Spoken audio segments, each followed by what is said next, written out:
And it appears that we are live. Greetings and salutations, everyone. I'm here with guests and peoples to talk about stuff and things. But first, let's play a little song. I think we should play a little song. Nah, man. Gonna go get me some coffee. I'm really day, man.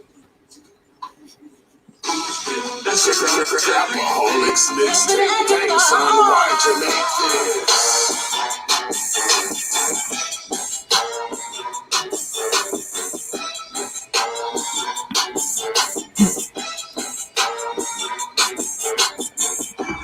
Pulling every old street.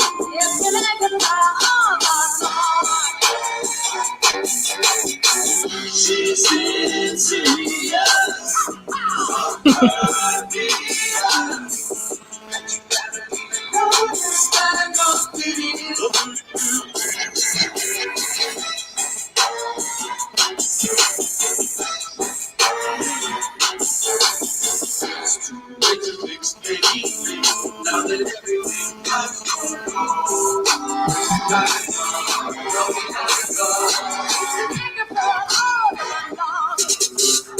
And I killed Sparky too. Oh, it's so great. R.I.P. to Sparky, man. I know. What did the Sparky do? R.I.P. to the poor Sparky. Sparky did nothing wrong. And let's start there real quick. How the fuck did Sparky even get into the damn bubble? Where did he come from? Just seemed like some of these random dogs. I think like Sparky is just something that was kind of created, or is the weird kind of rabbit thing that Agatha had. I have two like theories about the whole rabbit thing though. Yeah, we'll see. We'll see how that works out. I don't know. All right, but first and foremost, hello to all of the folks in the chat. Let me go back to the chat screen. Shut up, YouTube. Okay, Daisy, what's going on? Phil H and Linda are in the spot.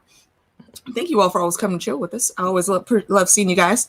But now, you guys know Lauren.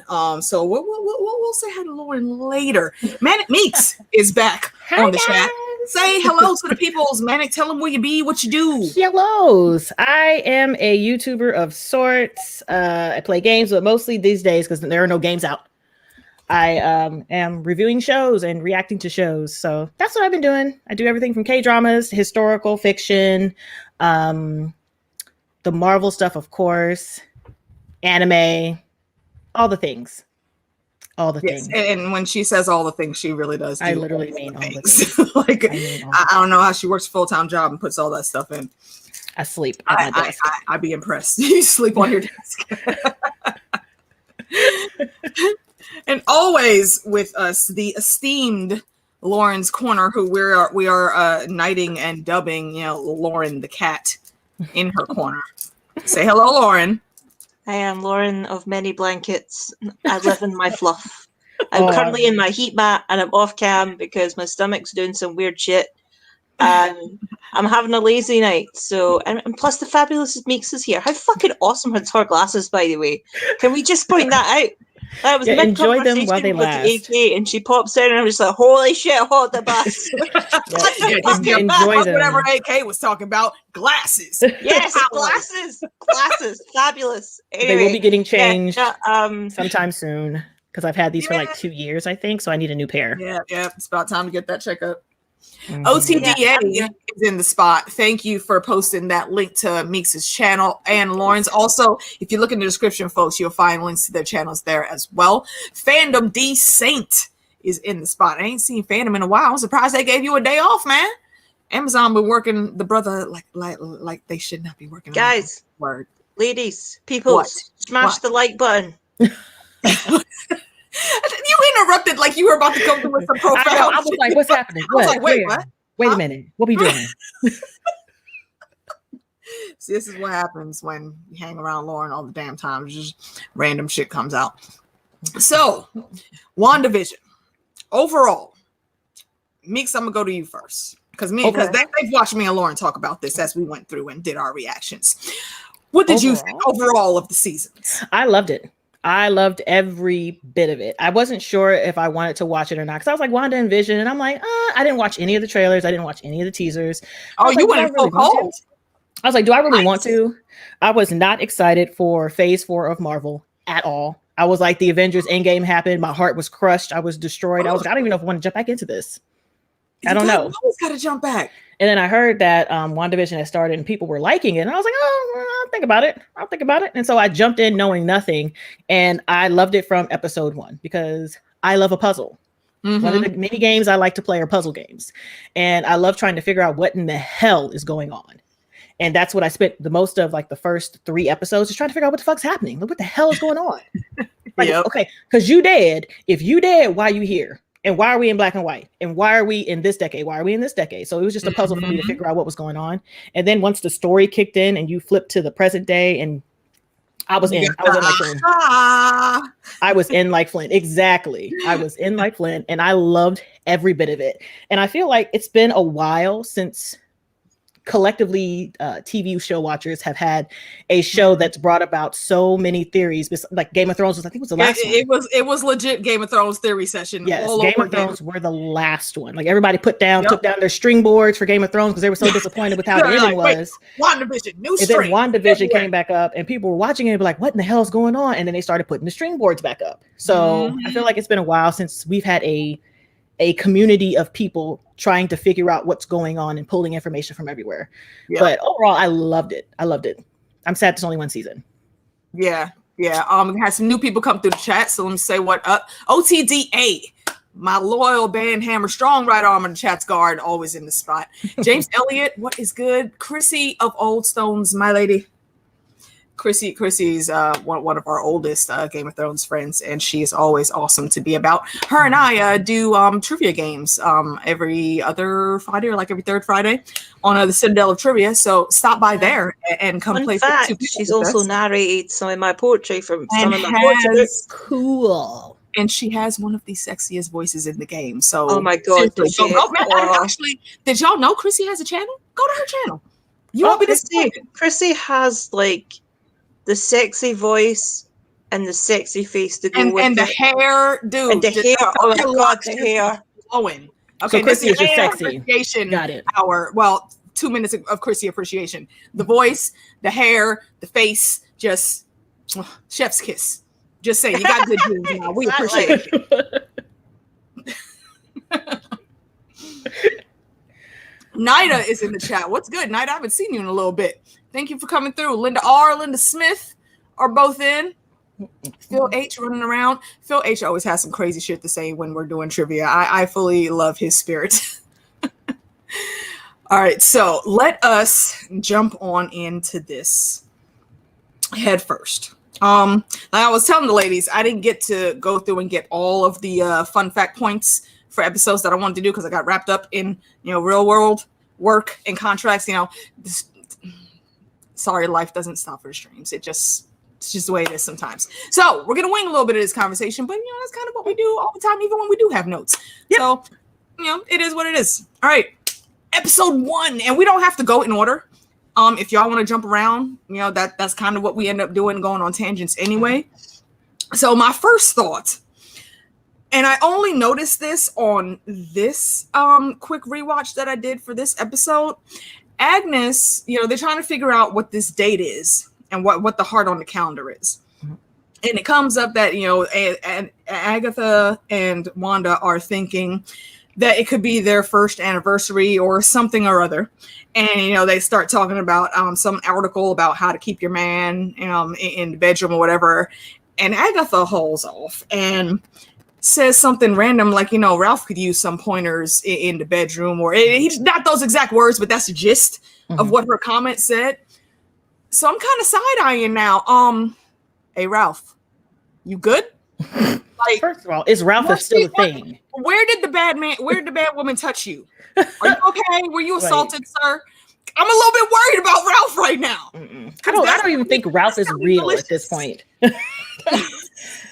There's no proof that Ralph is the thing. We've had all the theories about who Ralph could be, but there is no. No, he ended up being Ralph Boner. He's a boner. That's the what he one is. that Ralph could be an anachronism for something else. Mm-hmm. Yeah, that was the first theory, that he could be the devil, old Scratchy. Mm-hmm. But yeah, nah. See, that's the thing. Feige knew that a lot of those Game of Thrones theory people were also MCU people, and we was gonna be in this shit. So Feige was like, you know what? Throw everything in. I ain't doing this. We doing that, and that. And we're gonna take these motherfuckers on this long ass journey. And at the end, I'm gonna tell them that this is just a fucking boner. So Feige basically said, fuck y'all and your theories. Just watch the fucking show and then see what happens. Feige said, you know what? They want this. They're expecting this. Throw everything at them. Throw Everything at them, including the truth. And then let it happen. The one thing what he did that I really got from this series was it's not only with the all the theory stuff, right? But it is one of the biggest fucking cock teasers that one has ever watched. Like, you get all this hype through all these promos, right? And then the first episode's like, what, 20 minutes, 25 minutes? Right? No, that first episode was 10 minutes. The rest of that was credits. Yeah, the rest of that was credits. Exactly. Like, I ain't counting them fucking credits. See, I didn't have that problem because I didn't watch any of that. Your credits are that fucking long. Come on, speed it up a little bit. There's not even any like end scenes or wee snippets or anything like that. Why the fuck are they there? Right? That just, what's the point? Be truthful with us, you know? I'm like, I get wanting everybody to have their shine. That's cool and all. However, we sit and wait through we sit and wait through the credits. Mm-hmm. You know this. And so you're going to give us 9 minutes of credits and then a black screen. 9 whole ass minutes. Fine. And nothing. Fine. They trained us well. I see what he was doing though, because end credit scenes weren't really a thing until Marvel started, until like there were some sporadically in there, but it wasn't a big staple until like the 90s with it started with some of the old school X-Men movies, which technically Marvel, yes, but really Fox. Mm-hmm. But it started with them, and more and more comedy shows and dramas and everything now starts having these end credit scenes. So they waited until the era got up to the 90s, and then they started giving us end credit scenes. Well, that's clever, but still, fuck you, Feige, because fucking damn well we're gonna be sitting there waiting on them. Damn it! There was some other movies that did end credits, but most of them were like musicals. So you look like things like the Blues Brothers. Yeah. It had a lot of end credits showing all the cast, the different stars, the different people from all over the place that came together to make these movies, and those were well before that time. But yeah, no, you're definitely right. Like it's I think he enjoys now just teasing things out and dragging those along and just like, I've got this noose around your neck and I'm going to keep yanking you like a dog. Like, you see that? That's the thing. Like, come here, good boy. Give you a treat. Come here, good boy. They trained us well. Yeah. Because even though there was no credits, my ass sat there and was like, we sat there every time scrolling through and just to make sure. Mm-hmm. And you are exactly right, sir. Did they just forget about the missing person? There probably never was no damn missing person. I don't know what the hell Wu was out there for. Something else was going on, and they just disguised it as a missing person case. I'm like, I don't know That's what it seemed like to me, because nothing came of that. Or it was cut. Listen, wait. And if it was cut, then that's fine, but cut that shit too. You can't. Did anybody else see like that. What's it called? The alternate endings? I don't know where people are getting these alternate endings from. There was one alternate scene that I saw, and it was basically showing the kids being snatched up by Mephisto. Okay, because I was like, first of all, where are you watching these scenes at? Because I'm on Disney Plus. Like, wait.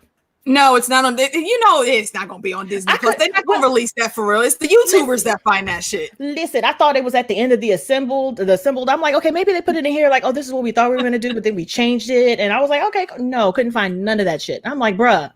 I think I saw it on the Cosmic Wonders video that he did on it. It was either him or Charlie on Emergency Awesome. One of the two of them. Okay. But yeah, there were a few people that covered this. I didn't know there were multiple scenes though. The only one I've heard of is that they were going to show Mephisto snatching up the kids. Mm-hmm. I heard at least 2, but I'm like, Interesting. I'll have to can we look for have that that? second one. Yeah, I think the real rejects might have all of them, like reacting to all of them in one video. Nice. But I don't click on theirs because they know too much. They know too much. They know too much about the world. And I'll be like, who? Wait, hold on, who? Because is that why her kids were saying? See, yeah, and I think so too. Like, but they're gonna tie that in a different way when they come back with it because they cut out that Mephisto scene. Yeah, I think they might just put that in the movie, like at the beginning of the possibly. Yeah, I think the next time we see Wanda, multiverse of madness. She's gonna be going through the different multiverses, following the echoing voice of Billy and Tommy to see where the hell they're at.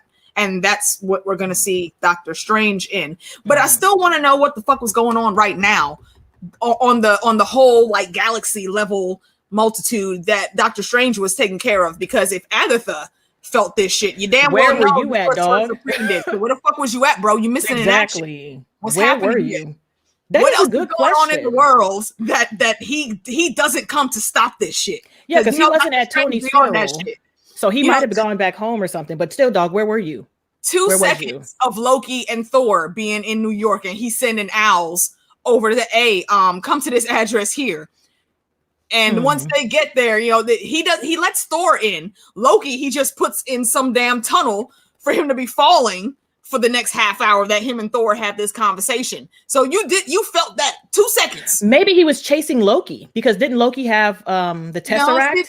But Loki is off the grid though with the TVA, the Time Variance Authority. They're handling Loki right now, and that's what we're gonna see in Loki's show when it starts. Okay, so he doesn't really have to worry about Loki because they've already snatched him up. So here's just a little theory, like perhaps Doctor Strange already knew this was going to happen. He saw it happen, and he let it happen because she needed, as I pointed before, that she was actually going through grief. She was going through different mental health stages. So she's going through those different stages of grief. It's her manifesting her denial, her trying to cope with her pain and stuff like that, and manifesting it. And she needs that. She needs that to come out of it. And he cannot interfere with that because he knows who she is. He is the Sorcerer Supreme. I mean, if he already knew she was going to be the Scarlet Witch, then they'd be equal, pretty much, as it says in the Dark Witch, pretty much equal power, And if Agatha's the one to bring that out of her, just on the sheer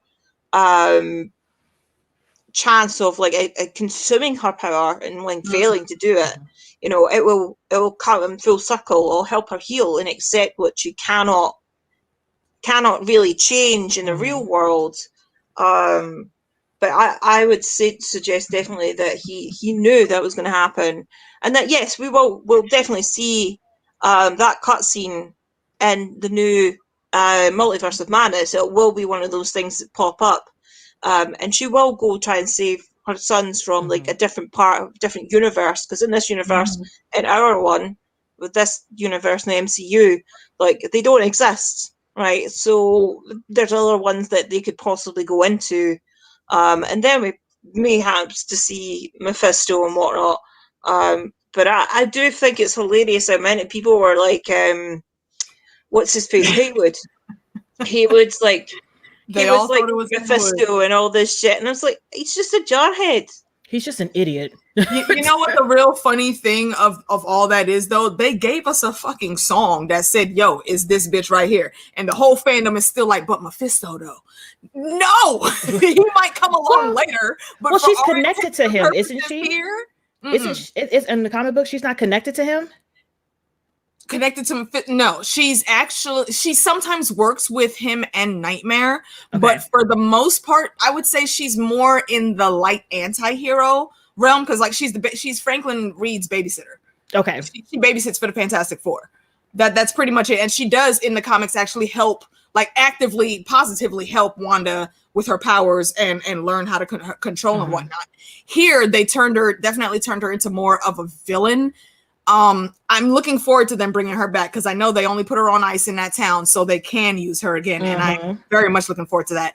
Fandom D Saints, Typical MCU, something crazy happening in one corner of the world and no Avengers in sight. Hopefully None. they're all busy. Hopefully they were all busy because I'm like, y'all didn't feel that? this was some crazy shit. Again, Wanda needed some epic fucking hugs. Why were none of you assholes there to just give her a hug and talk for a couple hours a day, man? It's not like y'all actually have jobs. She needed What the fuck? something. She needed a friend. And all you assholes just let her walk right off into the damn sunset to Jersey of all places. Come on, man. Well, here's the thing. I don't think she would have been that bad off if freaking whatever that dude's name is, Hayward, whatever the dude's name is, hadn't goaded her into doing anything. Like she was. Yeah, that deed is lightweight suspect to me. Yeah, like it came where? Who put it there? Who did? Yeah, I want to think that Vision did actually have that sent to her or have it in the works that it would be sent to her. However, the timing, when you really think about it, it don't fit. It doesn't fit. We already saw him try to goad her when she went to see Vision's body into doing something to try to bring him back online. So after all of that, she gets back in her car and there's something in the seat. Who put it in the seat? Who had it? That handwriting looked a little too human to be Vision's. I'm like, I don't trust the giving of her the information. I mean, the information is true because he did get it for her, but the whole how to present it to her, learned about it, that's suspect. And video game Vision Quest, I fully agree. It says my hope is that Quicksilver was an actor, quote unquote actor, is just a weird clue for how their multiverse works, and he'll be back in Doctor Strange. I hope so too. One, I liked Aaron Taylor Thomas, but let's be real. Evan Peters was the better Quicksilver. I didn't watch any of the X-Men after the first set, so I can't vouch to that. I just know that Aaron is sexy as fuck. The boy Him's thick now. Even my lady loving self can admit that. Yes, he's pretty. I do agree. But I really, really liked Evan Peters' Quicksilver, how he played it. He's just as quirky and witty with the one-liners and the jokes as comic book Quicksilver is. So I thought he really fit that well, and I just want to see him come back just because he's awesome. I mean, I know I'm going to see him on American Horror Story because he's always there, but I like seeing the range of characters that he can play. And I think he's going to be back. It would be awesome. I think we'll see him in the movie. My fingers are crossed. I think we're going to see him in the movie. I do hope so. I hope he really just ain't some random ass actor sitting in there talking about, he's Ralph Boner. Like, come on now. No, let's maybe in this world. Maybe in this world. But see, and that begs the fact, though, did Agatha just give him those speed powers for her own uses, or is he legit just a random ass speedster that nobody really knew about? That's what I was asking because they said that the power came from the necklace, but I'm like, well, it was never clear. Told him to keep him under control. Yeah, that's what I'm like. It was never clear. Speed powers, yeah. So people were making that assumption. Things that make you go, Jake Cruz is in the chat. What's good, Jake? Thank you for coming through. Working, but wanted to say hello. I appreciate you, brother. Absolutely. Be safe at work, man. Hello. I'm just gonna let me say, Phil thinks Agatha gave him the power somehow. I mean, that very well may be. I just want a litlittle bit of clarity on that would be helpful. Yeah. That's what I would like to see. Did you guys have any tidbits? Let's say we're still in between the episode 1 and 2 variation. Do you guys have any like extra special tidbits outside of episode 2? The talent show was great. Everything else was kind of meh for me. Like I said, I don't understand. You guys are crazy. The first 2 episodes to me were some of the best because not only did you get to see the actors in their range, you were still confused as to what the hell was going on. So you were just in it for the ride. Like you knew that shit wasn't right, but you couldn't figure out why shit wasn't right. Besides, like, he's dead, and then you're like, wait, is this another decade? Did we jump decades? I'm like, you guys are crazy. The black and white was some of the best, like comedic television with real audiences. Yes, the aesthetic was beautiful. It was absolutely fucking stunning. But I think something that I'd pointed out to AK was because we're Marvel fans and we have this high expectation of big blockbuster things. We've probably blew out of proportion our mind of what we were going to see, and because we had that high expectation, we basically disappointed ourselves when we saw it, when we were having these mini episodes, which basically line up with the time period of which each episode is in. corresponding to the TV show that it matches up to, which is, in reflection, very, very nuanced. It's very like on point. But for me, it was like really disappointing because they've hyped this show up, and I was like, but is this all you're going to give me this week? Why am I even watching? Like, it's. Did you guys watch all the trailers? Yeah. Okay. Because I was like, I had no expectation because I didn't watch the trailers. Yeah, I watched trailers and stuff, and I obviously paid attention to some of those. All the theory vids, Yeah, like so there's all this hype and whatnot that like overdoes us, and it's kind of the same thing that kind of happened with Game of Thrones. And though we had a lot of content on the back to basically to go with that hype, it was just the show itself that kind of failed. But in this instance, we don't really have much information about WandaVision. So obviously our expectations are, MCU movies are fucking massive. They're awesome. They've got like all these different twists and turns and A and B and C and D to Z storyline going on.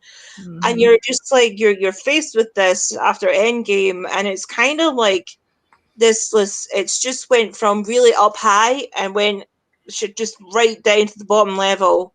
We're back to the drawing board. And I feel like it's a soft reset. It's a soft reset.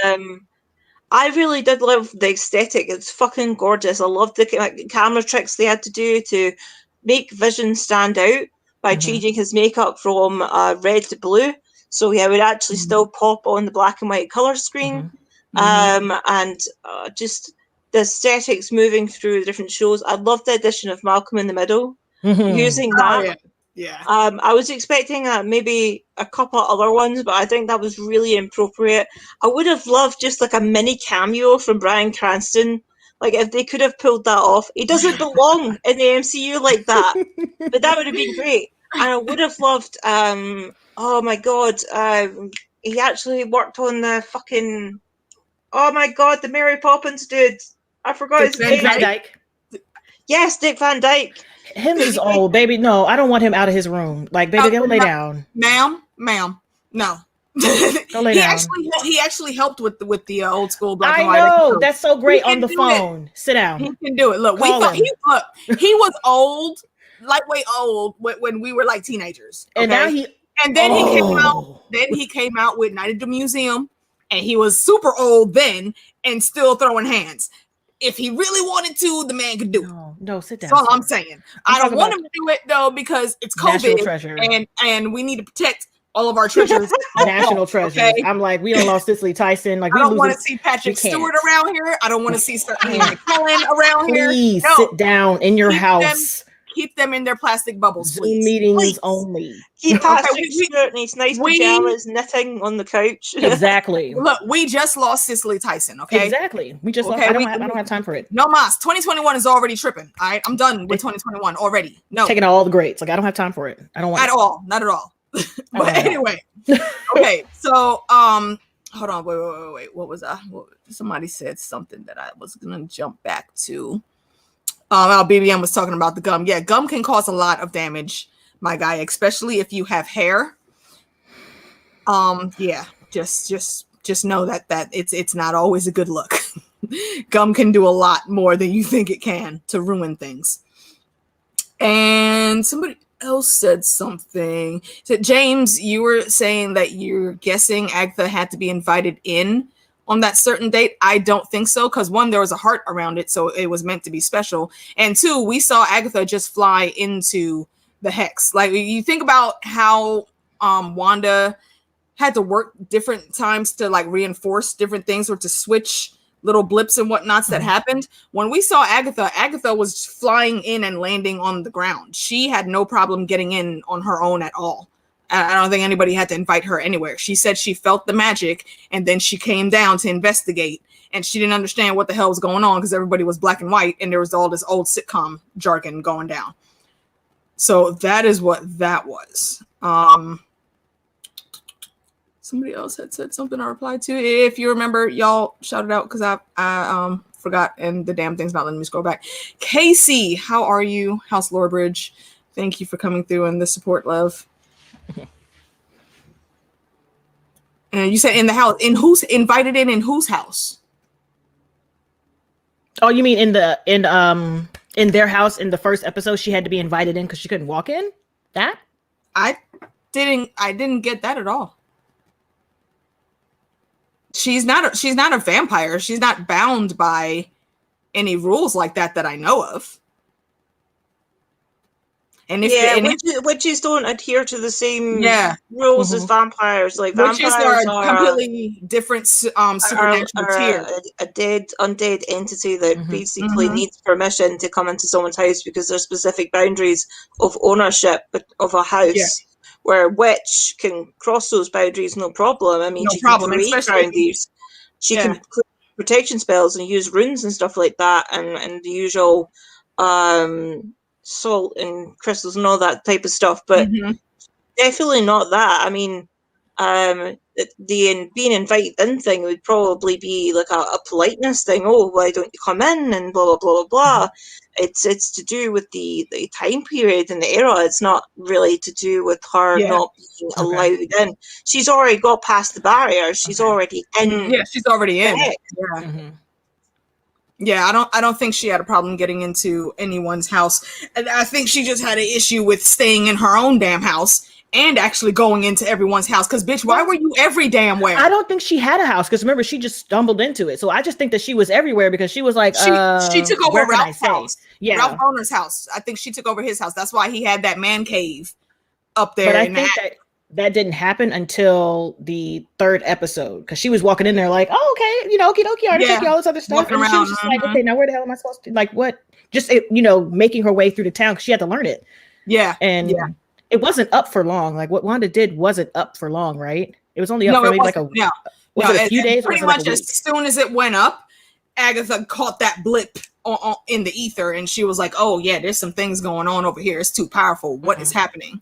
Okay. I do love her character. I really can't wait to see her. She, Catherine Hahn, seriously, shout out to Catherine Hahn, because not only is she an awesome actress, but also Baby Girl has pipes. If y'all didn't know, that was actually the first thing that Agatha saw. Yes, so, I know that was her. It sounded like her. Like, it's so good. It's so great. I watched an interview with her the other day, and like, she doesn't do social media or any of the things, so she legit like had her kids sitting here telling her about how popular the song has gotten. And the interviewer asked her like what she thought about it. She was like, I have no idea why. I do not understand it. it was in like the top 10 Billboard charts or some shit like that for since it's been out. Because it elicits a response of we knew it. And then it's a musical, we knew it. And then the remix came that I played at the beginning of the stream. Yes. All we need is a musical, any type of musical cue. That we can, it is so catchy. Okay, so wait, are you a musical nerd like we are? It depends on how far you mean like nerd. Like Broadway shows, I never really seen, but musicals, I like. I mean, musicals in general. Yes, I do love a musical. Stage and movie. I incorporate all of that into. Yeah, my favorite musical is The Little Shop of Horrors, the one with what's his, with the little glasses. Little glass, I can see him. Oh God, what's his name? Honey, I Shrunk the Kids. Yes, I can't. Yes, I'm like I couldn't remember his name. Yes, that's one of my favorites. I sing that on the daily. Yes, I was just talking about that song the other night. Why the hell was that in my head? Oh, I was watching the After Dark stream on Teflon TV, and we be drinking, and he started talking about Doritos, and he didn't want to finish the Doritos because they were too damn tasty, and he kept putting them down and saying he wasn't going to go back, but then he started eating again. So I just typed in the chat, I think it's supper time. So yeah, that's always fun. But yeah, I like Rick Moranis. I like Audrey and Audrey 2 and all of the music for that. Rest in peace to the boy from the Temptations that was the voice of Audrey 2 singing those awesome songs. I have those. All right, what did y'all think of Now in Color? I think wasn't that the first episode where we got to really see? That's when we got the other side of the first episode. Yeah, when because in episode 2, I believe is when 4 or 3 came through, and then episode 3 was Now in Color. No, you're right. Yeah, episode 3 was when we first got to see Wanda shut shit down at the end of the episode when that guy with the beekeeper popped up and she was like, no, and it rewound. And it did an audible visual rewind. And everybody was like, wait a minute. See, let me ask you a question about that, because there were two different types of rewrites and rewinds that were happening. There was the actual where we saw all the movement on the screen, and then the ones with just the blip. Do you think both of those were Wanda, or maybe one was Agatha seeing that they're too much into thought and she needs to try to help keep them down? So she would do the blip and then Wanda was doing the rewinds? Or do you think they just happened the way they happened and it was just Wanda? I think it was just Wanda, because the blip rewind in the next episode where it just abruptly cut and Geraldine was tossed out and you didn't see any of that. It was just them sitting on the couch. So I think it was Wanda. Like, my real question about the blip in the third one is, where did the man go? We still don't know what the hell happened to that guy. We don't know if he was saved. He might still be down there in the sewers, just roaming around. He's gone. Like, where is the beekeeper? Where did he go? The James Elliott, I feel you. Where is the beekeeper? We don't know. She blipped we it. Looking for him too, James. She blipped it, and then that was the last time that he was actually referenced in the world.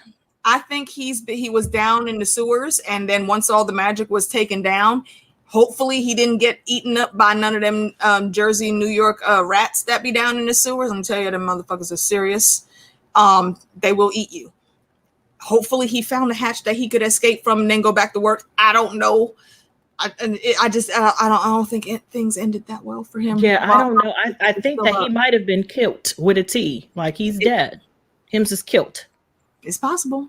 It's possible. And it sucks because he doesn't even know why. As soon as he crossed that barrier, his whole memory was gone. Yep.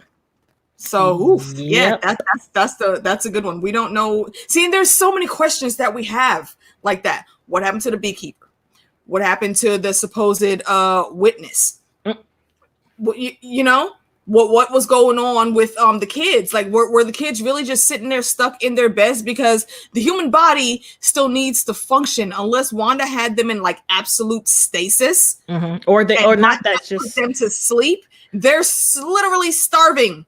Or is that they were just not stuck in their rooms, but stuck in their house? And then during certain episodes, she would, like, when it start playing, she would close them off in their rooms. But while she was sleeping, they couldn't leave their house, which might be better because I don't think they could leave their beds at all. I'm like, remember Dottie at the end, she was pleading, like, we haven't seen our kids. Can you just at least let her walk around? Let so her come out of her room. There's so many people. Like, where's the food at? And you see the kids weren't doing a thing until after Vision brought it up. Like, why are there no damn kids? Everybody talking about kids. It's a playground that's empty every day when I go to work. What the fuck? She's like, what you mean? They're here. The kids have been there. So they had to have literally just been trapped in their bed or in their room, because Dottie wasn't the only one that wanted the kids to be able to, function. So it's oof. Wanda. Yeah, I was like, Shanga, what's good, homie? Thank you for coming through, man. And you are correct. Yeah, there's a lot of threads to pull on. There's a lot. Daisy's funny. Daisy's got jokes. I like it. No idea about the spells. No, she did not. I like it. You're absolutely right. Didn't. That to be fair, I could make a fantasy world there wouldn't be kids either. You don't leave my tiny humans alone. I love the tiny humans, but in like small dosages. My godchildren are no longer allowed to come over to my house. That's why I have my own place. I have my own place too, but when they come over, there's this box of pops that I'm going to give away, and they come in They still trying to get at the pops. I remember you telling me that a couple months ago.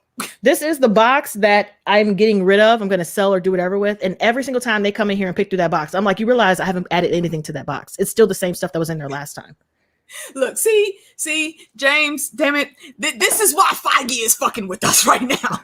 You talking about, I still think that Dottie is Emma Frost and her triplets. See, what? Dottie's name is Sarah. Her name is Sarah. Well, that's what I'm saying. It's Sarah. I will admit, I was on the Emma Frost thought too, but really the only comparison is that actress looks a lot like the actress that played Emma Frost. Okay. That really was it. Because I have no idea who that is. And I was like, is that Flash? She could have also been Clea though, because of how they color their magic. She had yellow roses, Agatha had purple, Wanda had red. that's the same thing they do on Once Upon a Time with their witches, and Clea is a witch, and her color is yellow. There was that thought too, but no, this is some chicken Sarah in Jersey that really just wants to take care of her damn daughter. I mean, how many books did we actually speculate might actually show up in this thing? And none of them. Wait, Lauren, I'm sorry. I totally forgot. Meeks. When I told you I had to introduce you to my homie because you're the only person I know that has more Funko Pops than him, Fandom D Saint. He is in the chat right now. I totally freaking forgot. Yes. Let me just slide. Oh yeah, the sort of emptiest of wallets. So this behind me is 3 layers of that. So 1, 2, 3, 4, 5, 6. 6 and 6, 3 layers in those. Those are double stacked. There's some here. There's a box here. There's a box there. Too? Yeah, and there are 2 more boxes in my storage because I'm trying to figure out how I want to organize them here. But yeah, I think my collection is worth almost 10 grand now. Oof. So I have to get insurance on it. I was about to say, yeah, I hope you got renter's insurance for that. I do have renter's insurance. I now dubbed the lady of the emptiest wallets. Well, I got most of those when I was working at GameStop, bless them. Even though they're horrible for people trying to make a living, for people like me who had a job, and this was just like spare money and game money, it was perfect because I got all them freaking sales. But that's cool. That's cool. I got shit done. Yeah, he says hot damn, yeah.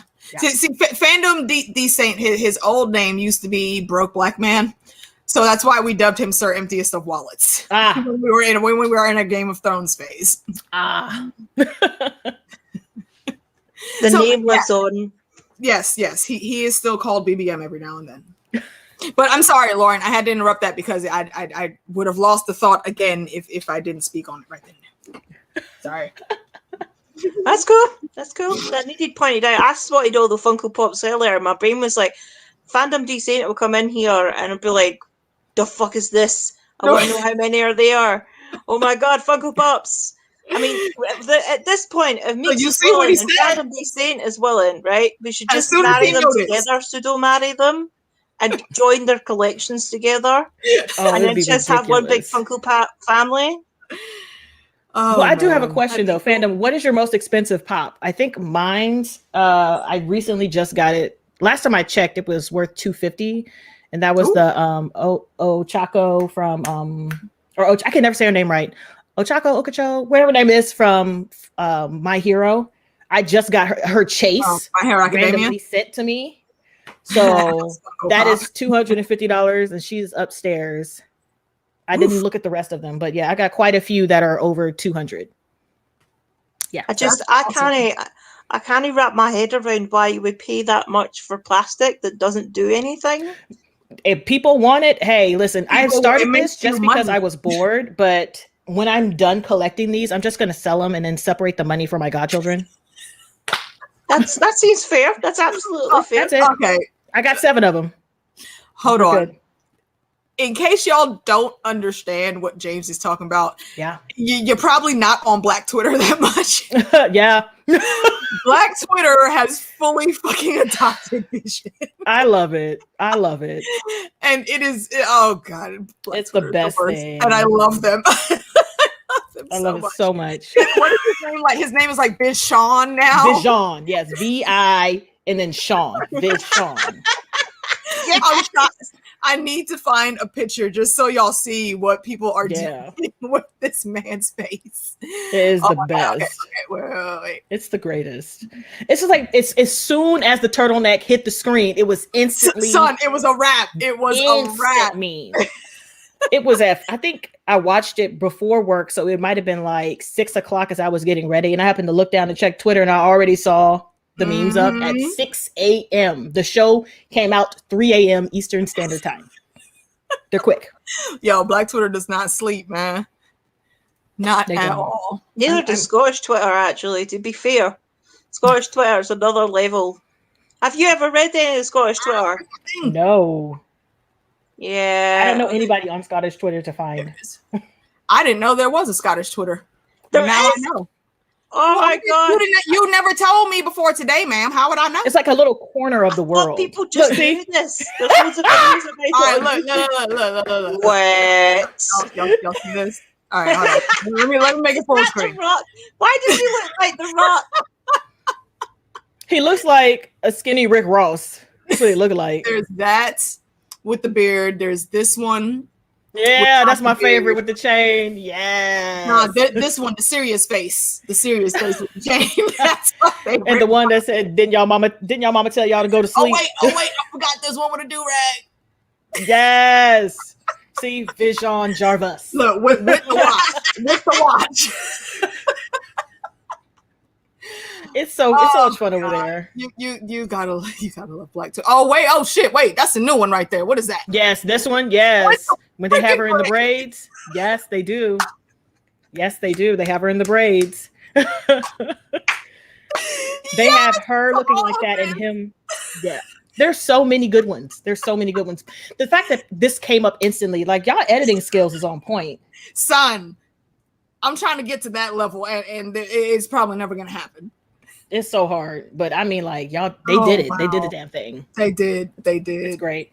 Oh, that did my heart good. Okay, I have a nice, wonderful chuckle. I love it. Vision Jarvis.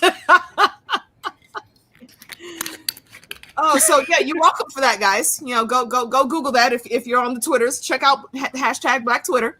You will find some funny things. There's one of my favorites before Vision became a thing was a conversation between Thor and Captain America, and they had like, you know, the long big hood earrings. Yes, first of all, anything with the nails and the lips and the hoops and the scarves and the hats, that's what it is. That's where it is. Oh gosh, should I share it? I should share it. Let me just show y'all. Like those are some of the best best memes. Best, dude.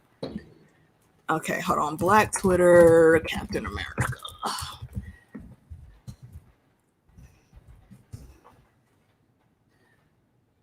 Like the whole conversation was just crazy. And of course, now that's hard to find. Ugh. Of course. I'll pull it up later. Of course. Vision done took over. You can't find that one so easily anymore. He done stole the limelight. You have never seen them? Oh, you really need to jump on Twitter. You've never seen those, Jay? Oh, God, James, please. Yes, please get on Twitter. They're the best. I think somebody had actually asked Chris Evans about it, and he, of course, didn't know what Black Twitter was, and they showed him. He was like, "Oh, this shit is hilarious." It is. Some of the best memes. Some of the best memes ever, yes. And they really do come up so damn quick. Okay. Oh, wait. I might have it. Well, I found a picture, but not the conversation. It's the conversation that makes it the best. I gotta find the conversation. I would help, but I never sign into my Twitter on my desktop because I'm that. I'm not in my Twitter either. You can Google these things, man. I'm like, but here's the thing: I like them on my Twitter, so I know they're there. Okay, I got you. I know they're there because I'll be like 2:00 in the morning. I can't sleep. Twitter, like, share. I mean, like, are we the only ones that do that though, y'all? Oh, okay, so here's one conversation. This isn't the one I was looking for, but it's one. Are you the strongest Avenger with the braids and the damn nails? Yes. This is the one that has the convo on it that I'm looking for, but I cannot find it. There's so many of them, and gosh, Michael B. Jordan. Anytime he's in the it's just this hand motion that you have to do with nails because you can't make a fist. Yeah, because you can't make a fist. Yeah, you have to do that. Yes, like girl, yes. It's the reason why I can't have. I mean, I have long nails, but I break them bitches because I can't type. I have to type at my job, and I'll be hitting all the wrong keys if I don't keep these motherfuckers low. I didn't see the one they gave Michael B. Jordan braids. Yes. Yes. He over here looking like Whoopi with a beard. Oh, wow. Oh, my gosh. Like the time it took. Bless it. Oh, man. Bless okay. I'm okay. I know we're supposed to be talking about WandaVision, y'all. Y'all know I'm stupid, though. I'm sorry. But still, Candace is the best one. Oh, man. Fun times, man. Fun times. But yeah. Okay. What are we talking? We were on episode 3, weren't we? I think we were on episode 3. You see me? I'm like, I think we were on episode 3, weren't we? Yeah, 3 and 4. Mm-hmm. 3 and 4. Mm-hmm. Stop. He had Agent Carter. Hey, yo. All love to Agent Carter, man. Haley Atwell. She can get it. Just saying. But back to episode 3, though.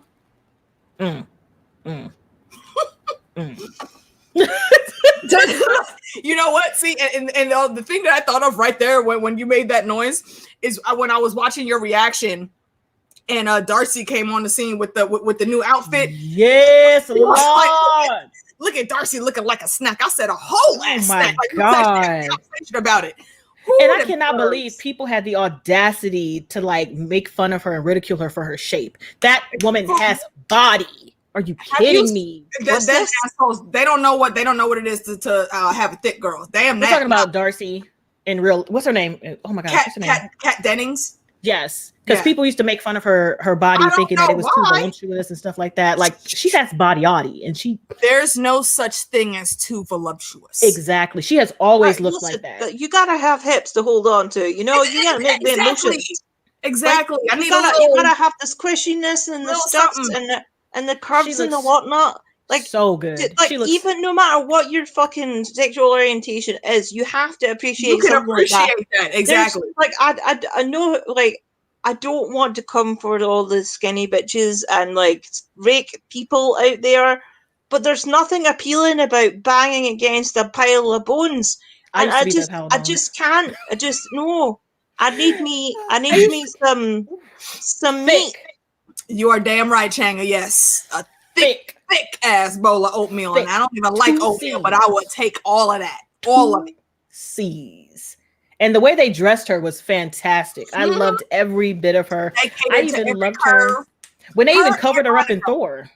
Her, Monica, and Wanda were just. I'm telling you, I think my favorite Wanda look was her in episode 4 when she had the super straight hair and it was red. I don't know, something about her long. When she came out of the thing. Oh my gosh, it was them full fitting leather pants on. Oh yeah, bro. And then she came out with the accent too. Mm-hmm. She looked good. I think for a woman with a good accent, boy. I think when at the end when she came out in her Scarlet Witch outfit, I was like, man, the outfit is fitting. Them thighs are sitting, and I was like, oh, I made a rhyme. Look, that's funny, but right. I'm right. She looked amazing. Oh my gosh. Lauren, what are these things you were sending me, ma'am? What is this? I'm sending you examples of Scottish Twitter. If you can't read them, I'll translate them, but you know. Are they in a different language? I can understand you. No, she's talking about just the folks. Yeah, I kind of have to translate sometimes when folks meet Lauren for the first time. Oh no, I'm good. I've been doing the Irish for a while. I think I worked at a Kohl's once, and this guy straight over from visiting, thick Irish accent. Nobody knew what he was saying. And I walked up to him and I was like, hi. He was like, oh, you understand what I'm saying? Yeah, I do. I mean, it's English.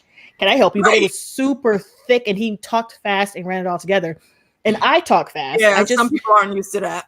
Right now, this is medium speed, but me and my father would argue. We would just go back and forth, and nobody would know. All right, so here's it. You might have to explain it for the folks watching. So if you kind of move it down just a little bit. So, what if Scotland refuses to leave the EU? Like, we'll just say no and tell England, what are you going to do? Phone the police? Right? Go ahead, call the popos. Call the popos. See what phone the police. Nothing. It's funny because like it's a saying that like here we use. It has been used colloquially. Like if somebody's like I'm like having a go at you, and you'd be like, "What are you gonna do? Phone the police?" Like like it's one of those things. And the other one is they might had a go. What the fuck's going on? Is that alarm?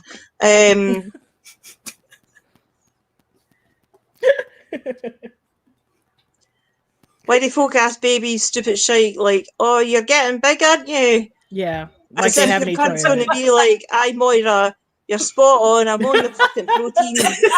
Like, what is a baby going to say anyway? Exactly. He can't even fucking talk. Usually babies look at you and be like, Goo goo gaga, and there's milk and spit all The over one your about shirt. the weather is fucking hilarious. I like that one. If you kind of move, Did you send me that one? yep, there, it's there. right in the middle. Oh, sorry. Yep. Just a little bit. Yeah, that one. Oh, That this one. thing. Wait, sorry. I forgot James's thing was on there. That's blocking it. There it is. Can I make a wee comment about the rain in Florida without getting, hey, now, oh, buddy, aren't you from Scotland? Aye, mate, but our rain doesn't come with mad thunder and high-speed winds that fling alligators into your back door. That's sad but true. Oh man. Sad but true. I don't want to go in Florida. I don't want to go anywhere No. near Florida anymore. I was No. contemplating going down there to the Harry Potter world, but They're the infection. I don't. Florida they do not care going down there for spring break and shit. And like, oh, this is just like the flu. No, bro, now 50 y'all are dead. It's No, not. No, it's not like the flu. Nonsense. Not at all. It's a retrovirus. It's similar to HIV. Well, one of my coworkers, like his whole family got it, but his wife has. Oh. She now has short-term memory loss. So she'll call him thinking it's like 1996 and that they're still together and married, and they're not. Oh, And I'm dang. like, oh, because they're right in the middle of a separation and all this happened. And I was like, wow. oh, How do you I don't- even begin to de-stress from that? Holy fuck. because he'll tell her and she'll be like, oh, okay, it's okay, that seems like it. And then she'll wake up the next day and forget. I'm like, wow, like this shit's not the Okay, play. that just got really depressing. No, let's get back to I mean, if it makes you feel better, he's still stupid. He's stupid. Bless him. Bless it. Oh man. Terrible. Absolutely. Sean knows I love him. He's just a breed of special. Some of them be like that. Oh God, Jesus. Some of them just be like that. Jesus be offense. Okay, hold on. Somebody did ask something a bit ago. James, that was it. Does anything happen to Darcy or any of the sort of people by going through the hex? Okay, so how I think that hex was working, it's for Monica, it's a special case. I think Monica already had those powers because remember, she was working in space. So there's a whole bunch of different type of radiation that comes into play when you are in space. So her genes were already changing. Going through the hex kind of reamped it up. To me, it seems like it's like in the comics, the Terrigen Mist, the mutant X gene that's latent in everybody. It just needs to be activated. And Monica's body was already changing, so she already had that gene in play, and going through that much concentration of the hex, that ramped it up to like 5,000. I also think it was her. I also think it was her being forced out because Wanda didn't open it and let her out. Magic, She threw her ass out, and then she had to force her way back in. She was accidentally sucked in once, and I think being in there once is not a problem, but her forcing herself out or forcing her out and then making herself come back in, and then coming back actually did it that last time. So I think Darcy is going to be fine. And then because they were allowed in. The bulk of all of those people will be fine. Yeah, they were allowed in and then it dissipated. Yeah, it's only if you already had the gene in you. I think that anything could affect you. It's not going to be just random people getting all these powers. That's not how it works. Yeah, I think I would agree. As I said before, in our previous breakdowns, that this is definitely a latent gene. It's a latent gene that's potentially in everybody. It differs from the Inhumans. This is specific to the X-Men, the specific mutant genes.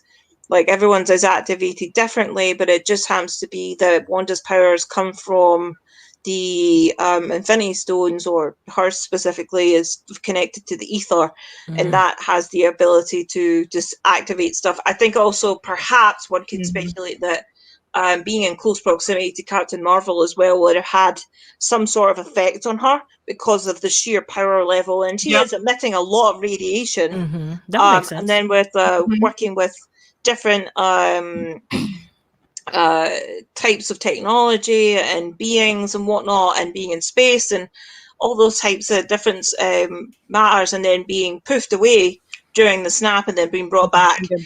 That's a lot of stress, because you see what happened to Wanda, like a lot of stress, and then she forms this hex and it becomes this thing to bring out powers. And the same thing you can say of Monica as well, that's basically what's happened to her. It's just her breaking. She is more physically aware of what's going on with her, and she is breaking through these barriers that Wanda's put up. And she's breaking through them, and she's finding her own power. That's another narrative part to it. There's also a physical part to the mutant gene that she has going on. They're both very much intertwined with each other. Yeah, very much, very much. And you got to remember also, in the movies when they were talking about it, they said like every time they use the stones, you know, that huge energy wave gets filtered out throughout the whole galaxy. So it's a combination, I think, of Monica's work in space and her body already being primed and having that gene to, you know, take in these things that are deadly to most humans, but her body's able to change it and make her stronger. And be, you know, connecting with Wanda's magic, getting thrown out the hex, coming back in. It's all of that in culmination to her getting her powers. I don't think any random person is just going to get powers. I did lightweight have a hope for Darcy, because in the promo pics, they specifically showed that symbol on her, that pattern that was on her shirt in the color TV, and there is a mutant that has a pattern that looks like that on her face. It's was it Far Cry, Dark Cry, something like that. But yeah, if she would have maybe started turning into that, that's cool. But yeah, I don't think that will happen. I think she's just going to go on to be her brilliant self. She does not work for Sword. I'm pretty sure she's just freelance now. She works. Yeah, I think she was a consultant. So I think her and Monica are probably going to be tag teaming on some adventures. And even if Darcy doesn't do that, I am all here for the Agent Jimmy Woo and Darcy show. Can we get that? Because that tag team is everything. I didn't know how much I needed that until I saw it. I would love for Woo to meet Doctor Strange and learn some actual low-key magic. Just mid-level spells that he can use to help him in his investigation, right? And then have him at some point down the line meet Ant-Man again and show him his really upgraded skills. Oh, you got card tricks? I've got actual magic tricks. That'd be kind of neat. I'd like to see that. I doubt it will, but I mean, we can all fantasize with these things.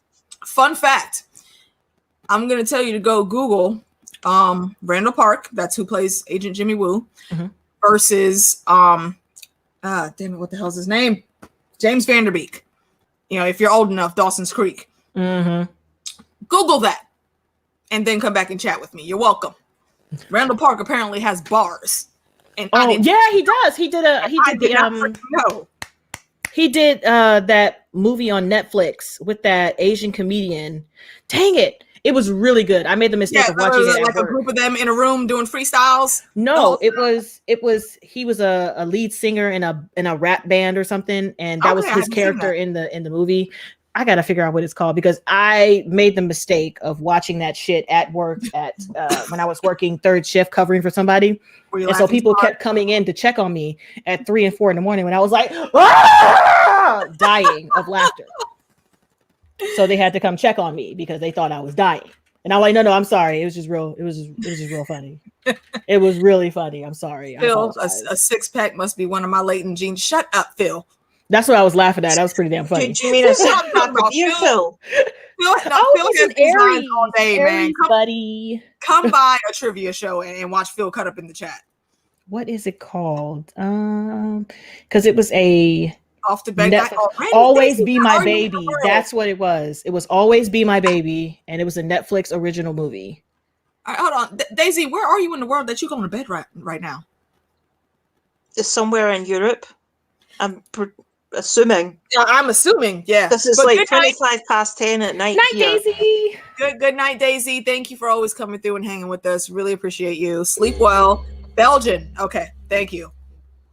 Yeah, she'll be like two, I think about at least an hour or two ahead of me, so it'll be about midnight, 1 o'clock there.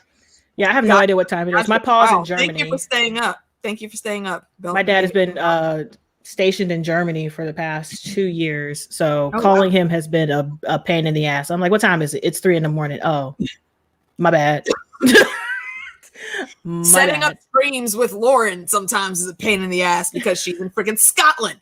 How many hours ahead is that? 4 o'clock. Let's try to be early for us so I don't have her up till 5, 6 o'clock in the damn morning. Depending on the time zone change, like she's in Ohio, so it can be either 4 or 5 hours.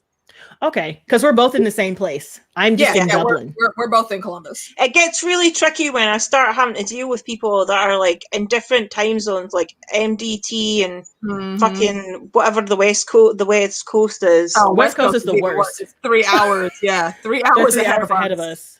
Yeah, because my mom is in Texas. Here. Yeah, it's two. Oh no, sorry. East Coast. My directions were off a little bit. Like we moved to California. Yeah, well, we're in East Coast. Yeah, that's where we're at. Yeah, we're in East Coast. I'm my brain's it's late. My brain's not functioning. I'm thinking like California, Las Vegas, all that. Like those are the hardest people to sync up with. Oh, it really is. Them and sometimes Central Time too. It's just weird because I think my mom, she's in Texas with the rest of the family, and they are an hour ahead in Texas. Because they're just on this side, but if you go to the other side of Texas, they're 3 hours ahead. And I'm like, I don't. To be fair, right? Texas is massive. It is. It's massive and full of crazies. It is. Like the majority, if you put it this way, Scotland's pretty much all on the same time zone. Mm-hmm. I don't know what that's like. I wish we were all on the same time zone. I don't know what that's like at all. I mean, dawn and dusk are all at different times, obviously. No matter, depends where you are, but it's still technically all in the same time zone. We're still on GMT, Greenwich Mean Time. So, okay, back to the show though. I'm sorry. Look, don't judge us, y'all. Okay. You know we be on tangents all the damn time, all right? Tangents are us. That's what you're here for, guys. That's what you come for. We don't come for scripted stuff. We come here for the banter and me and the shenanigans. And all of the shenanigans. Luckily, I'm not at Auntie's house this time, so I'm not being harassed about cupcakes and seeing naked. Ugh. Let's cut that thought right there. What was this about cupcakes and naked stuff? Mm-hmm. You should have her tell her about that. Yeah, tell her about that. Yeah, tell her about that. Okay. Yeah, go ahead. I'm gonna run to the restroom. You guys. I was about to say, hold on. Lauren, you want to go to the restroom? I got to get a beer. I can't tell the story without more alcohol. Okay. Well, guys, it's just got me here. No cam on because my stomach's sore. But I will inform you that I am nice and cozy in my bed. Right. So this is a stream from my bedroom. I am totally nice and cozy. I've got my electric blanket on. I've got all the other blankets that I need. What more can people ask for? How are we doing, chat? What's happening? How's life? Are we coping with the virus? Are we in lockdown? Are we not in lockdown? Have we done anything stupid recently? Have anyone been arrested? I mean, just give me the tea, whatever it is. I don't care. I need excitement in my life. If this is people if they've been arrested. Yeah, man, I need some tea, not even a serious arrest, something stupid, like you're jaywalking or something. Oh wait, you being called out, man? See, everybody's used to seeing your damn face, ooh, but now you're coming on with the sexy accent and all this talking and whatnot. Is this because I mentioned that I was in bed? Is it? All your blankets. All snuggled up and whatnot. This is your own fault though, because you're imagining that I don't have any clothes on, right? But I do have clothes on. Woman, I see you with clothes on. I can imagine the clothes just fine. It still looks good. Listen, you can say this because you've actually got to touch my butt, so She has a nice butt, y'all. I do. If you didn't know, Stan, AK ain't gonna lie to you. Nope, I just had to. See. I don't know. There's a second on that motion, man. I don't know. You might need to just come up on that camera and put the gentleman's minds at ease. Is all I'm saying. Nah. The gentlemen's can have their mind at unrest. That's fine. I am cozy where I am, doing my cat self. Okay. Right. Okay. All right. Okay. No, there are legit. What'd you say, Justin? You're gonna listen when I jump in the shower. Okay, so you could Justin coming in talking about showers. You over here talking being wrapped up in your blankets and whatnots. So yeah. Hey Justin. But hey Justin. Never Cam.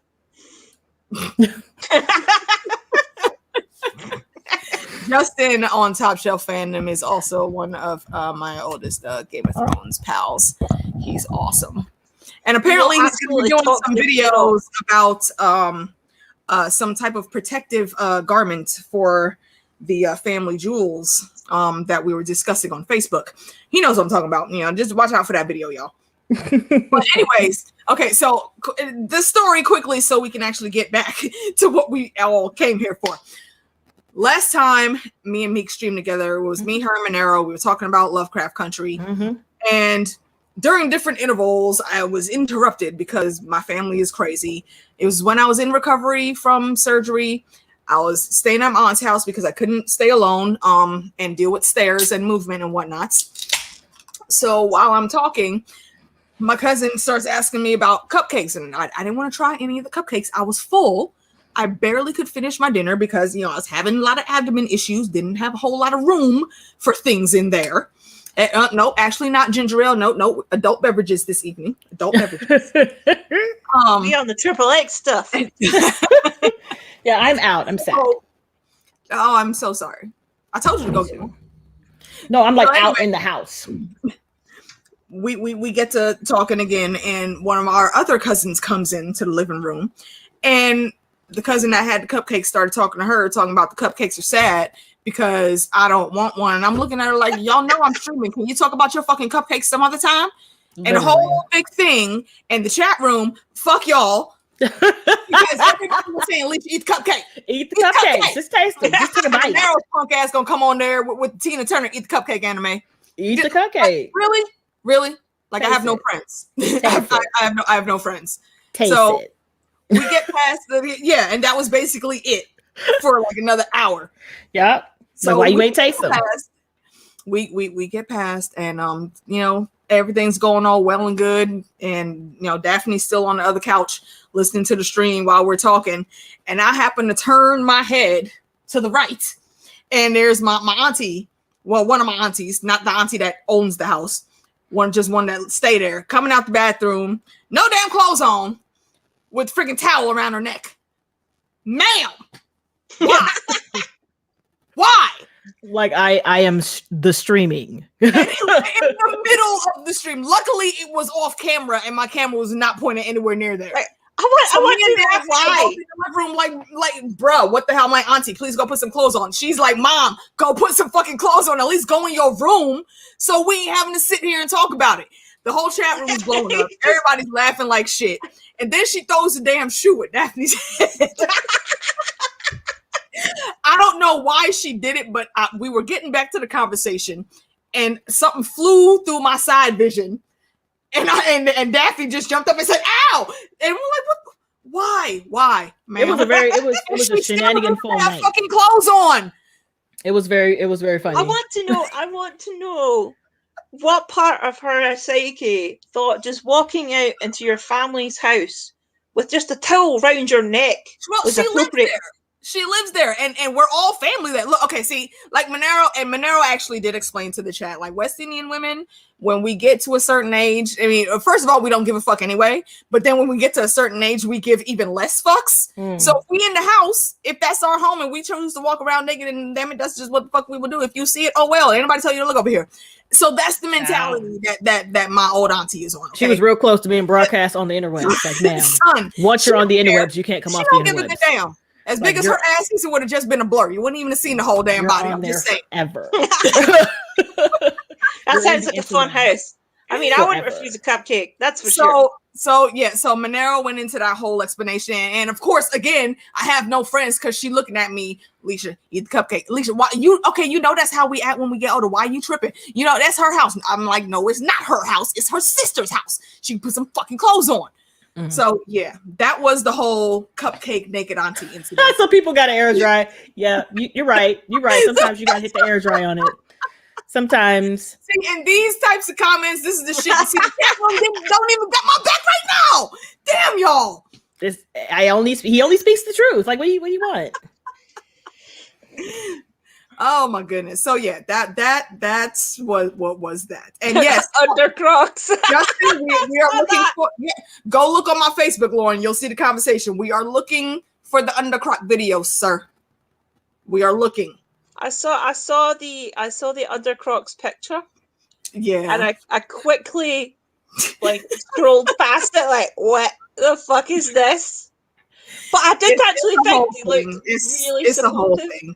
Yeah, but we're not gonna bring that up. Let's get back into WandaVision. Episode 4 is, I think, the full circle episode where we see everything that was happening. Yeah, on the turning point.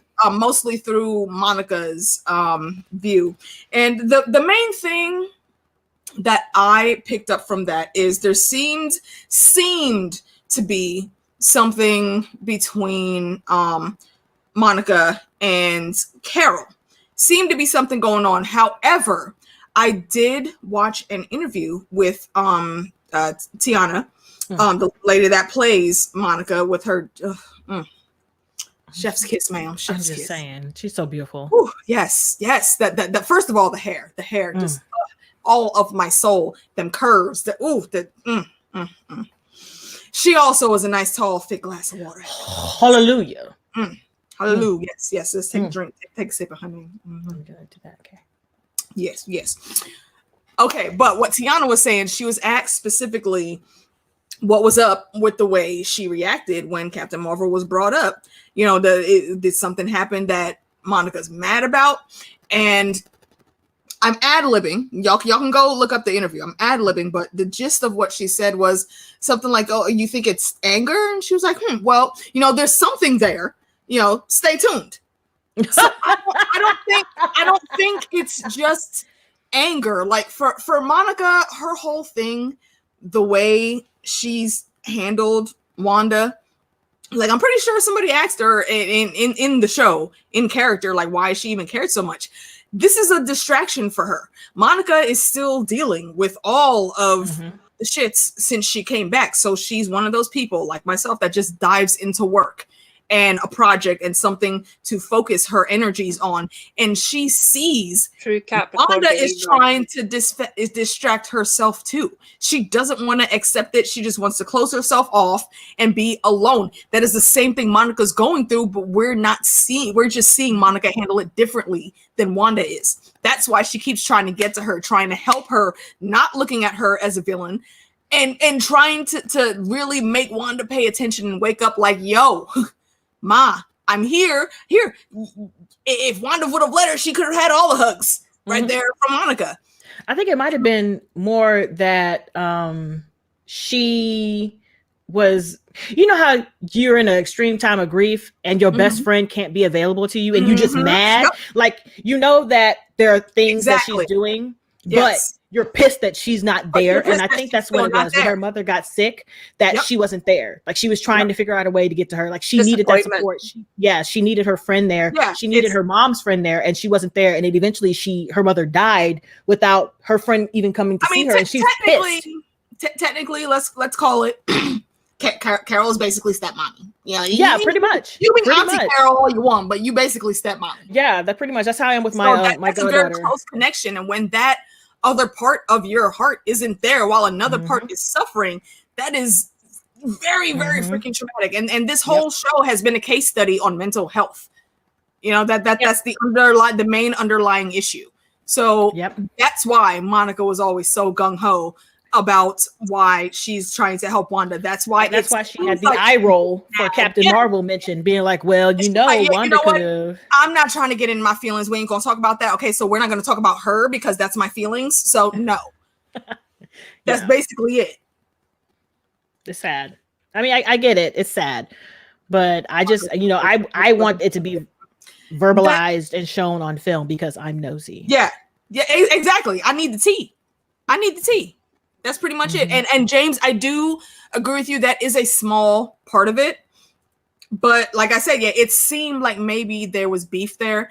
And But- there is anger, but I don't think it's anger on the level of she's just pissed, because Carol's She's not just there. hurt. No, It's more like she just hurts. Yeah, she's grieving and she needs that other part of her to come and help grieve with her. I would also advise that like Monica might have this feeling, but remember Monica got snapped out and her mum didn't. So we Mhm. don't actually know if Davers came back or not during that time to Mhm. visit her Oh, mum. yeah, you're right. And We don't. She's not aware of that. I mean, we could say that Danvers was there when she passed because Monica wasn't. So like when she snaps back, she thinks that she's not been anywhere in sight, but we know she's been on Earth. She's We been know on she's Earth, been here to fight and stuff like that. So there is a chance she stopped by to say hi and whatnot and did know what was going on. But because the mother's died, she's like, well, that's that. And Yeah, she Monica's only not has her here. side for it. Yeah. And left. Here's the thing. Here's the main thing with that, and it kind of when I rewatch Endgame, it kind of pisses me off because it's more than once that a character tries to come at Carol and be like, "Well, where you been, bitch? You're the Avengers, okay? Earth has you, all right? You can handle this shit. You've been handling it.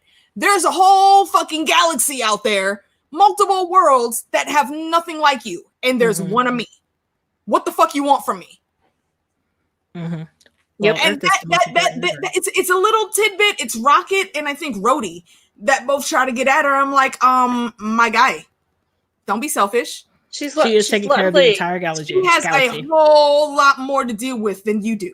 She's literally so OP. You cannot just grind her on Earth. Exactly. And everybody was saying, no, she should have been in the movie more. No, she should not have, because there wouldn't have been that awesome ass finish at the end. You can't have a character with that much power in play from the beginning. It's impossible. Well, let's talk about the fact that they still had a Wanda who almost broke that bitch. She almost broke that bitch. If that firestorm had not come down, rain fire, like he said, didn't happen, his ass would have been snapped. he would have been done. The armor was off on that hand. The armor came off on that hand. Struggling. And then she started crushing that. He was about to be splat. He was struggling. Done. It was about to be done. The only thing he could do was fire on everybody. I don't care if my people die too. I'm about to die, bitch. Help me. That was basically it. Just to let you know that, Lauren wouldn't care because she's not an American getting a stimulus. But my mother said the stimulus is hitting the accounts now. So Already? if you are an American, check your accounts because the stimulus could be there. Isn't the stimulus just like a weird small payment or something? Yes, what they should have done. It's not small. It's what they should have been doing already. Oh, so is it went up? On the grand scale of things, it could be considered small, but it's a help for people that have still been laid off and have no prospect of a job right now. So if they upped it from like 500 to like 1,000 or something like that or more, but it's still just a one-time payment of $1,400 as of right now. Oh well, that's not too bad. It's much more than it was when I first heard about it. Child. Yeah, but I'm just letting you guys know for the Americans in the chat. Just check it. No. It's right now. It's actually right now. My mom's just posted, so I'm gonna check mine. Tell my fandom D say that. It will go and fucking fuck. The random shit with that though is that some people are, as they always do, still abusing the system though, because they're getting those $600 a week checks for unemployment. So why the fuck would they go back to work? They making more money sitting at home because that shit is temporary. Yeah, to be honest, it's temporary. Why would you not get up and go back to work and continue to bank on some money, man? What are you doing? To be honest, like that's the same thing here. It just depends on what your minimum wage is and what your living costs are. If it works out that you're better being on unemployment and you could pay your bills in that way and not have to be stressed working 40, 60 hours a week and still being broke, I mean, you can see why some people would want to stay in that position until such time where the minimum wage is risen to a living wage and everybody has like a fair shake. But it's America. I mean, nobody's going to have a fair shake in America. That's not the way unless you're rich. Set up. If you already got money, what are you going to do when that stimulus runs out though? The stimulus is already done. It's a one-time payment because it's not like Canada where you get it every month. Like, and mine's is pending, by the way. Mine's is pending. You. Yeah, mine's not. So child, I just checked it. Like, I was like, let me check real quick. I was talking about unemployment benefits in general. What is with the tone of surprise there, Justin? You guys are real, of course. Well, the unemployment, because I work for the state, so I see both sides. It is so stupid. Like, it's you work for the state, I work for the county. Like, it's only temporary. No matter how you slice it, it's temporary. Yeah, and even if the pandemic wasn't going on, it would still be like, oh, you're on unemployment for 6 months.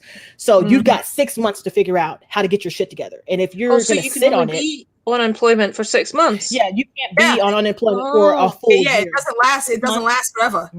Yeah, it's like 6 months, and then you got to figure it out. And if you still need help, maybe 6 months later, you can probably reapply. You might not get accepted. Yep, you're going to take into account that you had assistance before. So we don't have that here. So we have a thing called Universal Credit, which used to be Job Seekers Allowance, but it's just a rebranding, name change they do every now and again. So basically, you sign on and you have like a weekly chat with your advisor about how you're doing to find a job and blah, blah, blah. But because of the pandemic, a lot of people just signed on, and you can stay on that pretty much infinitely. You don't need to reapply like every 6 months. So say if there's a not many jobs in your area and you're quarantined to the tier system, like I was talking to you earlier on about, there's no possibility if you get a job in the area because everything's shut down, and the only jobs you can get are out with in the major cities that are in higher tiers than you.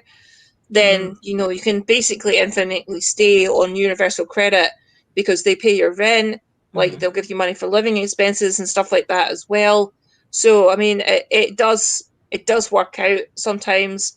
We are, as I was saying, it's much easier just to stay on unemployment and have everything paid and be stress free than live on a 40-60 hour week and still be broke as fuck. I mean, there's people here in the United Kingdom that work that many hours and still have to go to food banks to eat, to survive, and have feed for their kids. It's for us to, oh my god, it's really annoying. Like for people to just say that we're like first world countries, like we're really not. Like we are having massive issues in that. Oh man, this is just really fucks me up. But America's still worse than the UK because we've got the NHS. Yeah. It doesn't matter unless you're rich, but yeah, that's true. It never does. But I don't really need the stimulus. But I'm going to take my stimulus and buy things that I need. Like I need a new camera. Hey, get that upgrade. Get that upgrade.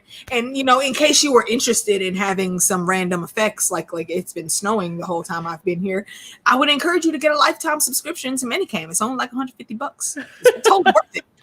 I would also advise you, Justin. I like them wet, so I appreciate you being giggity. I would also advise you to download Easy Driver and pay for like a year's subscription. Basically, Easy Driver is a program or you put on your computer. It scans your computer for all your drivers, all your updates that have not been updated, and it'll tell you the ones that have not been updated, and you can just press one button and it updates everything. Oh my god! You know what, James? I want a food bag too because I am actually getting hungry. I got steak waiting on me. I actually did enjoy the finale. So yes, we did. Thank you for bringing it back around, Justin. Yes, look at you. Mini commercial sponsoring with Hydra in the corner.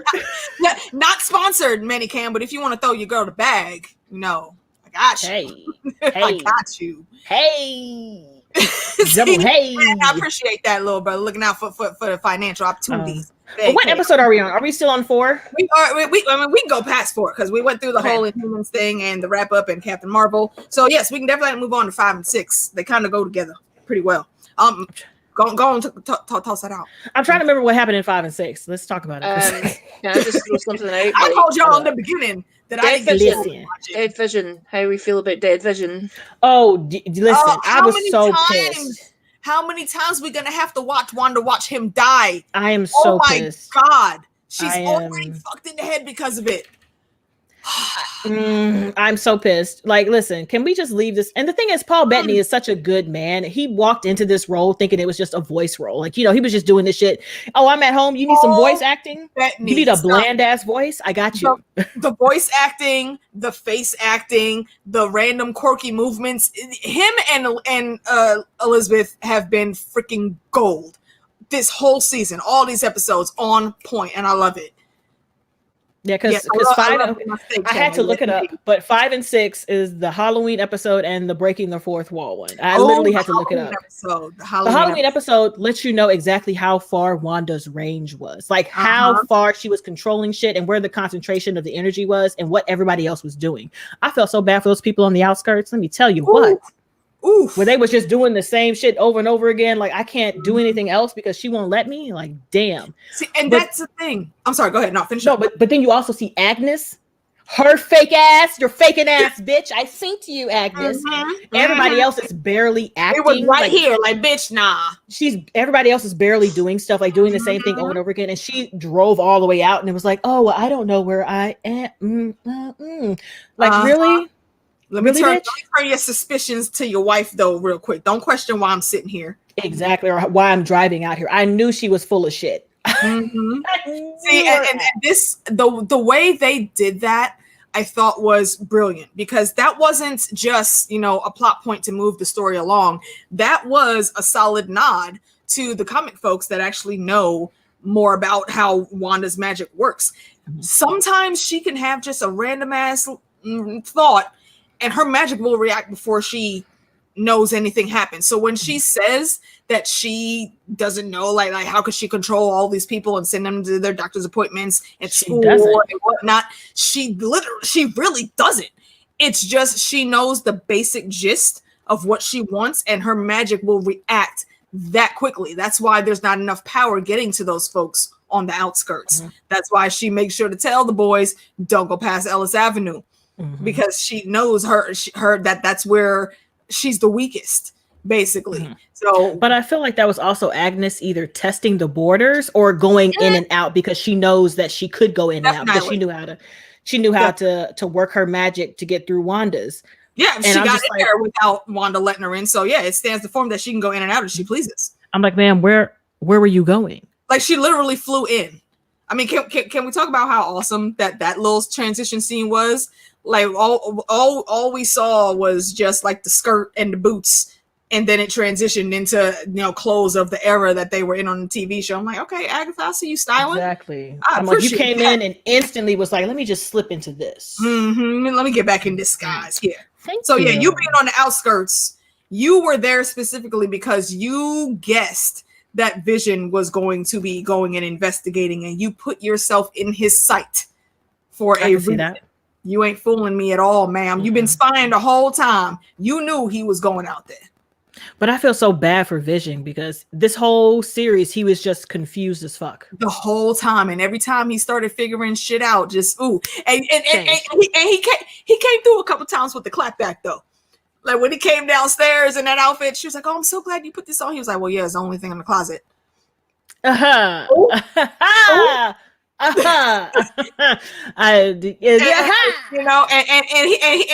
saw the side eye, but before Wanda would do the rewind and make it think something, he jumped in real quick and got back in gear, had his little quirky attitude back. He's like, I know you love luchadores. And she says, what she say? Mucho. Yes. And he don't know damn Spanish, so chili con carne. Exactly. That is a little tiny ass scene, and I appreciated the hell out of it. I loved it. I feel so bad for Vision. And I feel bad for Wanda. The more I watch this series, the more I feel bad, because out of all the Avengers, she has had the most unconditional. She lost her parents, she lost her brother, she lost her man, she lost her mentors. Captain America, him is old. Tony, dead. They were really Black Widow, dead. Clint, I think Clint is out of commission. I think Clint is retired now. Clint is out of commission. Yeah, he's back. Yeah, I think he's retired. And also, how cool would it have been if her name wasn't Laura and it was Velma? I'm just saying. And I think the Hulk. Anybody knows what the Hulk is doing? Is the Hulk in out? He probably went back to work. Okay, because I'm like he was Big Green Hulk, so I'm just like Yeah, mhm. he was Professor Hulk. You're right, fandom. Thor lost pretty much almost everybody. Yeah. He lost his dad, he well, lost his mom, he lost we his see brother. what the hell happened to him. He also went and created another world for himself. He just didn't have the witch powers from his mama to do what Wanda did, because if he did have that power, oh, I guarantee you he would have still been back on Asgard, because he would have developed some random shit on his own to build all that shit back, and he would definitely bring his parents back, and he would have the random ass version of Loki there too. Yeah, I can't wait to see Loki. Monica said it the best. You know, if I had that power, I would bring my mom back too. Yep. I just feel so bad for her. I just want her to win one. Yeah. I actually am rooting for her to get her children back and not have to like destroy anything, but I know that's bad business. And not have to go evil to do it. But it seems like they're gonna do the full on House of M. And it's gonna end with, I'm not a comic book reader, so I know a little bit about what's going on based on other people's theories, but I just like, God, mother, son of a fucking bitch. You ever just want to shake somebody? Put in a sentence. Like, you ever want to just shake somebody and be like, Wanda.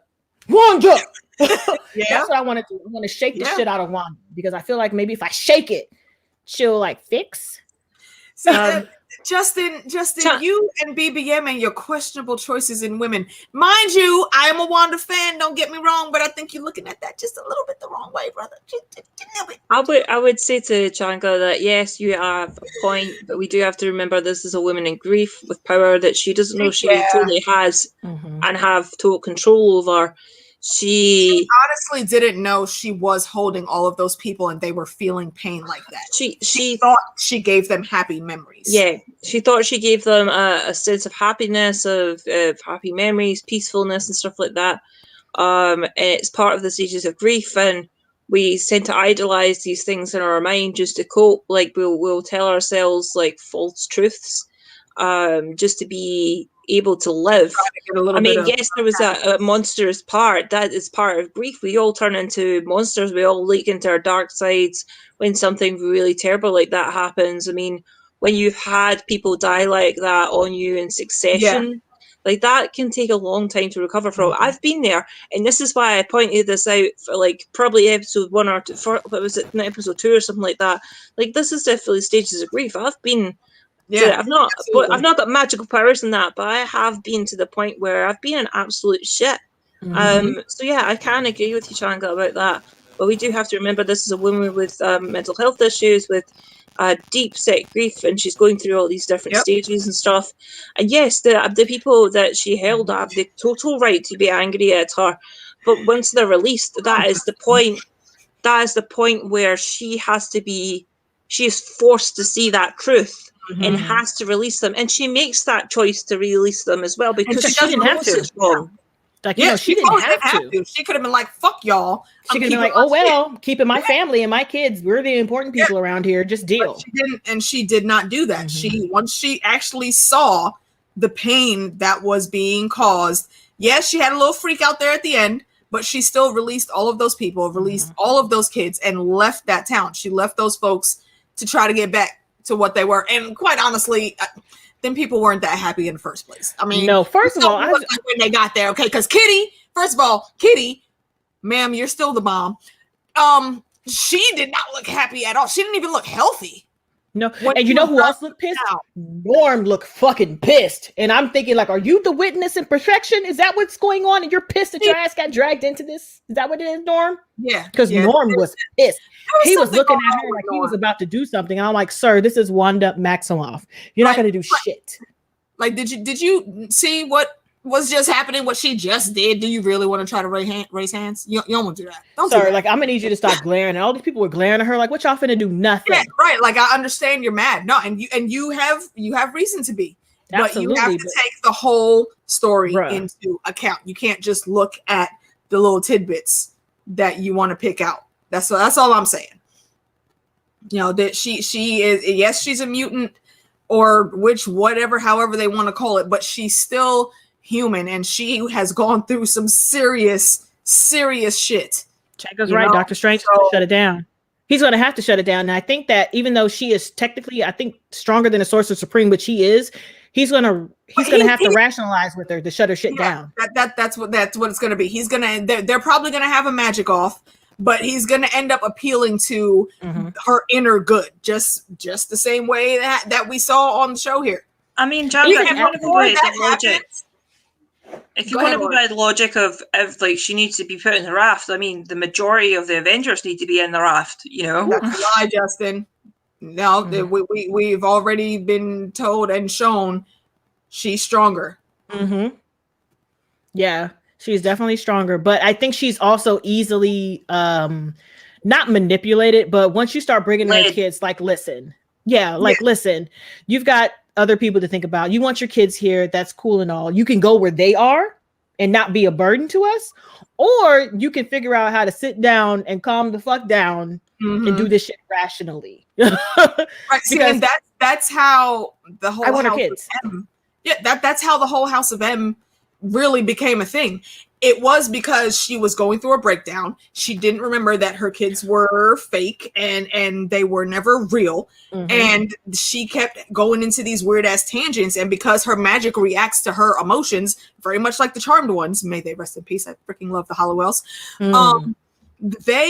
She can't control what's happening. So Professor X is there trying to get in her head and help her out. Like, Wanda, you must stop this. It gets so bad that they literally are contemplating killing this chick, making some kind of ambush to surprise her, poison her, something. But they would have to. Coming at her straight on is a non-starter. It only got to the House of M because Quicksilver, he knows what they're planning. He doesn't know how to stop and help her. So he goes to Magneto. Magneto's like, boy, what the fuck you want me to do? So he tries to tell her, okay, you just make this world for us and all this other shit. So she comes up with this whole huge fucking thing. No more mutants. And then she makes the House of M where they're in charge of everything. She gives certain people that she knows what their greatest desire is. She gives them that.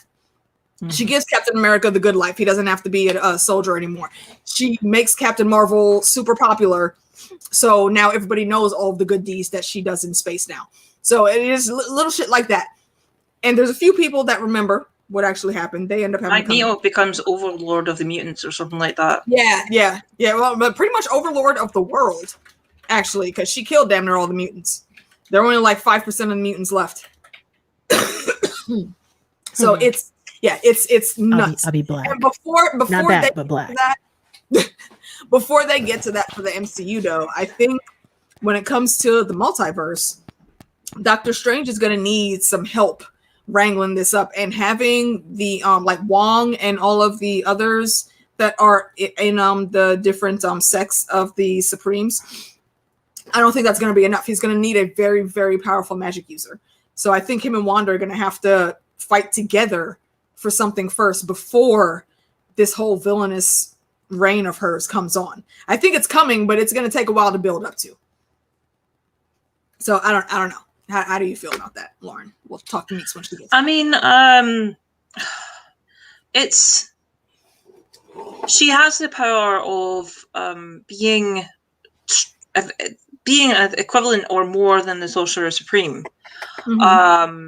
I think it depends on what they're fighting in the Multiverse of Madness, and how that's going to go. But yeah, she's definitely going to need some teaching. I would like her to have some from Doctor Strange. But what I would probably think would be happen is the same with what happened to Strange. Was Strange just had this photographic memory and just like he's got all the books.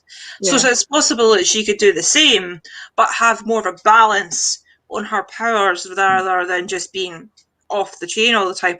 Or like Danvers had on when we seen her being Captain Marvel, she had a dampener put on her by the infinite the Kree and the wisdom thingamabob, but the Supreme Intelligence, that's it. Yeah, the Supreme Intelligence. So we could see her having a damper put on her powers for whatever reason, if Strange has managed to do that. Or if we're dealing with a Multiverse of Madness, then we can see potentially multiple Sorcerer Supremes all join forces and make it work somehow. with her being the Scarlet Witch. If there's only one Scarlet Witch, yeah, I was gonna say it's not gonna work if there's multiples. Yeah, if there's only one Scarlet Witch in all the multiple universes, then it might work. But if there's multiple of them, then it's going to be like an interesting fight. Really, we just need to wait and see until the film comes out. We got to follow the breadcrumbs. We're at the beginning right now. We can't really call everything that's going to happen right away. I've got a random question. What's with the Applebee's thing? Oh, Justin was saying he was going to take Wanda to Applebee's. Is Applebee's it's a restaurant here. It's a restaurant here. Yeah, I gathered that, but is it like kind of like an Olive Garden type restaurant where? Yeah, it's not specialized like Olive Garden is, but yeah, pretty much on the same tier. Yeah, fair enough. They're tasty. They used to have a really tasty breakfast burger that they don't anymore. Oh, I want breakfast. Oh, veggies. Eat your veggies. You need to poop. Blah blah. Mom words. Blah blah. Shush. I'll have some rice and my steaks and probably some eggs now because I want breakfast too. Eat a banana. Bananas are gross. Ew. It's tree snot. It's potassium. But anyways, as I was saying, yeah, I think it's going to they were saying in the chat, yeah, I think it's going to take not a force of will going like fisticuffs with Wanda. It's going to be someone talking to her in the middle of all this and making her see logic that's going to bring her down. But we don't know exactly where she's going right now. We don't know if she's going to end up being like the ultimate big bad. I think she's going to be a pawn at first because what's happening right now is that book that she has. That book is was written by Chthon, and in the comics, that's who actually touched her as a child and gave her that chaos magic to play with. So she's reading that, and when anyone that tries to read and learn from this book, if you're not careful, if you don't have a strong enough will, it will take over your mind and start messing with you. Her hearing those kids in a different dimension or wherever they may be in the ether is kind of cool because I do want to see the boys come back. We've already got the setup for the Young Avengers coming in, and Billy and Tommy, Billy especially, are big parts of the Young Avengers. So they're definitely going to be back. Oh, they're definitely back. I don't know if her hearing them while in that book is a good thing because I don't know if it's just Chthon messing with her head or if there's real shit going on. So that's something that they're definitely going to play with when it comes back. I think there might be real shit going on. Well, here's the thing. I know that someone said that there's a lot of he said, she said, but on the set of the movie, they spotted Billy and Tommy, the actors. Yes, that's actually, now that I think about it, that's the other scene that I remember hearing about is at the end, they were supposed to be standing there like in their teenage form. They had aged up. They were supposed to be standing there at the end with someone else. I think they said it would have been like Professor X or something, and they were just standing there to make sure everything got set back to right or whatever happened, and then they would have gone through a portal with Doctor Strange and Wanda and Pietro, who was still going to retain the speedster powers. He isn't just a random actor. Wanda was going to start asking about where the boys went, and the only person that remembered the boys were even there was fake Pietro. So then they would start, cultivating a friendship and whatever, trying to help and do wherever they were going to do in the future. But that all got changed and cut. Is the other deleted scene from that I heard about. Yeah. Why do you hate the churns, Justin? What did the tiny humans do to you? I love them. Why? Are you talking about like the actors or the kids, like the character kids? Right. What are you talking about? The child characters or like the child actors? I know a lot of people don't like child actors, but come on, man, they're kids. They're learning. Listen, let me tell you something. The kid that played Billy was Luke in The Haunting of Hill House. He was on it. He had that good face acting. You're looking to take Wanda to a high top. You know what, Justin? You don't want to have to deal with finding a babysitter to take Wanda out. That's what the problem is. Oh my gosh. Goodness gracious. Yeah. But if you haven't seen The Haunting on Hill House, man, stop it. I would highly recommend watching The Haunting of Hill House because I Luke. don't like the scary things. I didn't watch The Haunting of Hill House. Yeah, but if you don't like scary, that's not for your you. reactions, and I also watched the Nerd Guy Productions and Zavid. He is freaking hilarious. If you guys can't. really like campy gay commentary on things, please go check Zavid out. He will make you smile. It was I just wanted a y'all lot. to know what the story was. I didn't want to watch the actual thing. I had nightmares for months. Yeah, see, I'm glad I didn't do that. The Haunting of Hill House is actually based on an actual classic novel. Yep. Really? I think Didn't know that. yeah, it's a classic novel. We had to study it. Well, I say we had to study it. I kind of sidestepped it a little bit because I was focusing on another book. But like it is a classic gothic novel. Mm-hmm. It's a psychological one that basically fucks with your head. You have certain expectations about the ghosts and stuff like that, but it definitely does change it for you. I saw some of the reviews and the breakdowns, and I was like, oh, all right, cool. I think through my degree, I've read that many now that it's just like, yeah, whatever. It's really good. Like everybody was acted and casted appropriately, and I was looking at Billy, and I was like, why does Billy look so familiar? I know that face, and that face when I see it, it makes me want to cry a little bit because he, as I think 5-year-old or 6-year-old, had a monologue that hurt my chest. I'm like, bro, I will. He's got skill. He's got skills on par to up and coming after like Baby Girl in Lovecraft Country. Child, I can't. You need to sit down somewhere. Sometimes you find them kids and they just got it and it pops. You gotta cultivate that shit, man. I love it. So he's definitely good, but I would recommend watching that. It's your feelings will be hurt and you're maybe a tad bit scared. The second one, I like good sleep. Bly Manor wasn't scary. It was just Bly Manor was sad. I didn't watch that, but again, I watched you guys' reactions, and then I saw like a fucking baby.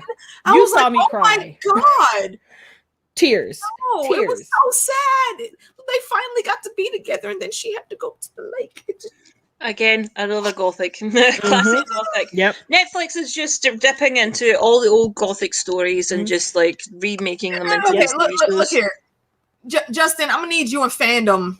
Calm down, you back. Yeah. You two get a fucking room, by the way. Yeah, won't you go the sexual tension over here? Take care of all this friction that y'all got. Come go make some friction. Okay? Go find a room and make some friction. Right, release these pent up energies that you've got going. Okay, so. Hold on. All right. So we we did a little bit of a deep dive into Wanda's grief and deep dive. So let's us talk about because I watched Pay or Wait also because Sharonda is also hilarious. Raggedy ass Hayward. Fuck that guy, bruh. And that's the end of that discussion. Elbows and hands. I wanted to put on this guy. Garbage. First of all, straight up jarheads. I mean, no, I can't even put the jarhead on him. No, he's just an asshole. When I say jarhead, I mean straight up military guy. Like this is mentality. Like I've got a mission. I'm going to do this. Not all of them are like that. Well, here's the thing. I don't even think he's a jarhead. I just think that he was scared as shit, and he wanted to make sure that he had control of vision. And I'm like, bruh, what you're gonna try and shoot Wanda with a rocket? Wanda fucking Maximoff with a rocket? She almost took out Thanos, and you want to try to get her in a rocket? He knew that shit wasn't gonna work. I think he planned that all along. He put some type of material on that plane to make sure it captured her magic when it was used. Like, I don't think that was just an accident. No, he planned that. Garbage. And yeah, he is hot garbage all the way. Fucking garbage. Disgusting. But now he's in prison, supposedly. We hope. We only know that guys with his level, of power at the office, sometimes tend to be able to skirt past. Absolutely, I got some stories for you. Yeah, I don't know. I think we'll see Hayward again.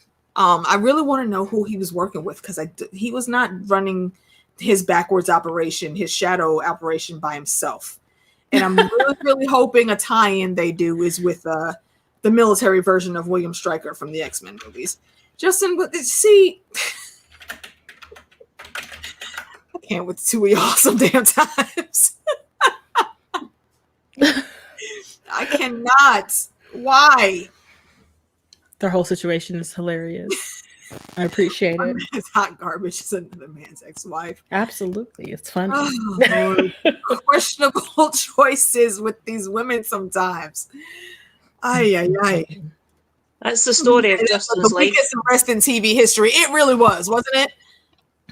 They, have fun. I do appreciate Darcy coming through with the save, though. And an interesting thing that I saw that I didn't notice before, the damn truck, the funnel truck that they were driving, that thing was a freaking tank before it got changed, and it keeps all the properties, even though it rearranges where they are. So yeah, that ram. They was part of the clown brigade. Hayward is lucky he didn't die. They were part of the circus. Everybody over all the sword. I was gonna say shield. All the sword.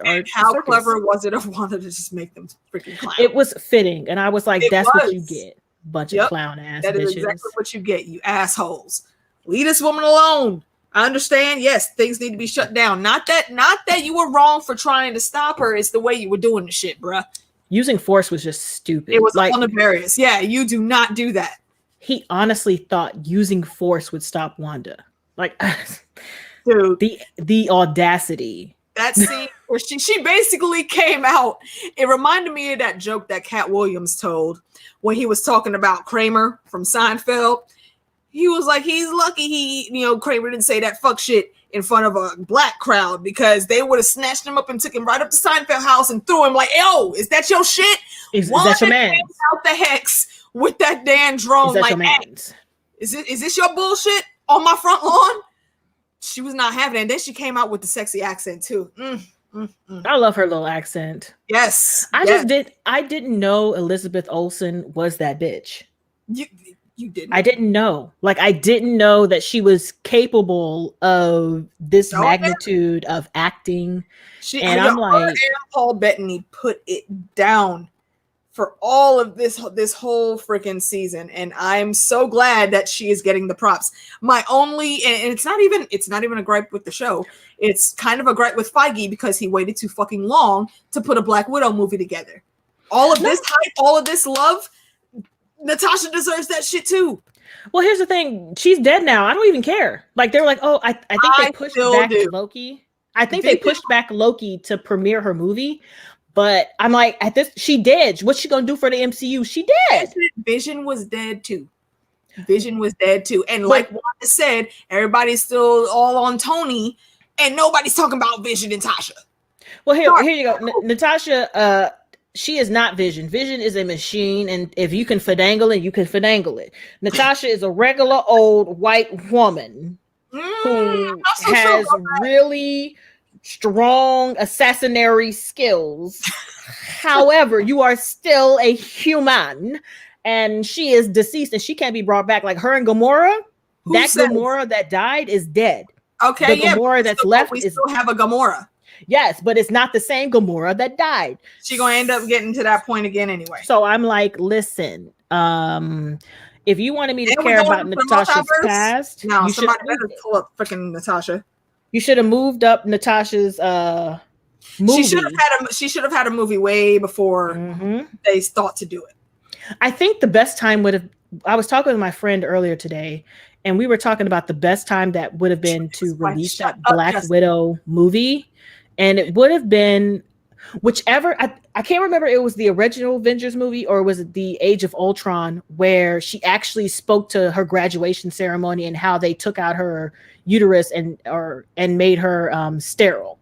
That would have been the best time. Right after that would have been the best time to have her movie. And James, I agree, but it's also for the same reason that Captain Marvel couldn't be in the full Endgame movie. She had to be in little spurts and then come through at the end. She's way OP. Granted, Monica doesn't know all of her powers just yet, but best believe she's paying attention. If she would have been able to get in the fight, she would have been in the fight, but the shit would have been over in like 2 seconds. Okay, I can see that. So that's why I think they had to shelve her. It was a stupid way that they did it, but yeah. It did have to be done, sadly. Damn it, Justin. Yeah. This is really one of the reasons I always love talking to Justin, though. He's always got some quirky random shit to say, and I love it. Yeah. I'm reading it like, yeah, I mean.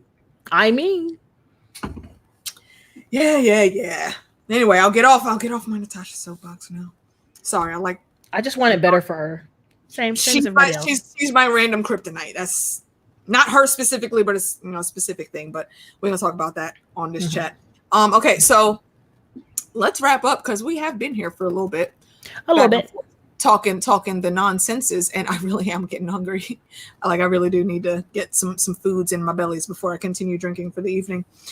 No, don't apologize, Justin. Shush. Lawrence, let's start with you first. We'll go for the finale and for the full season wrap. What are your final thoughts, and what do you hope to see the next time we see Wanda and or Monica? Longer episodes. No, there's not going to be no episodes. This is the series finale. I'm just saying. Right? Loki and the fucking the Winter Soldier and Falcon is hour-long episodes from what I've heard. So they really? From what you've heard, that's not a confirmation from Disney. Okay, right? She wants it on the letterhead. Reporting on Disney. I want it in fucking writing. Okay, but yeah, I and overall as a whole, I like the series. I mean, as much as I complain about the episodes being too short, as I said, they do match in with the different TV show eras that they are set in. The ending was good. I liked the last two episodes, even if I was generally pissed afterwards about them being short. I liked it. I mean, yes, it was the biggest fucking cock tease there was going. But they did good. I mean, I liked all the power reveals and the battles and White Vision and how Vision. That one of my favorite things is how Hex Vision talked to undead Vision and played it off with logic and got him to just be oh wait, no, I am the Vision. This whole logic talk is so on point for that character. It was so good just to see that going from full on heavy-handedness to, oh no, we're going to talk this out very democratically and use logic on each other. And I really enjoyed that really fine nuance.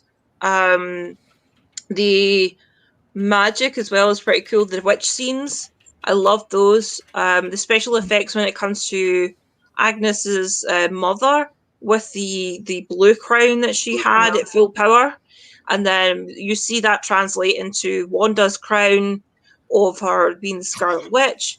That was pretty neat. We didn't need to know that, Justin, but thank you. Justin, there's a lot of things we don't need to know on these chats, but you seem to fill them in somehow. So, that's fine. That's cool. You just continue just ninja baiting over there and typing all you want. That's fine. Just do your thing.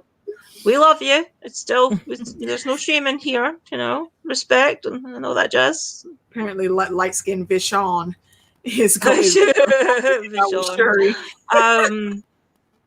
I mean, the kids, I'd like to see the kids come back. Definitely.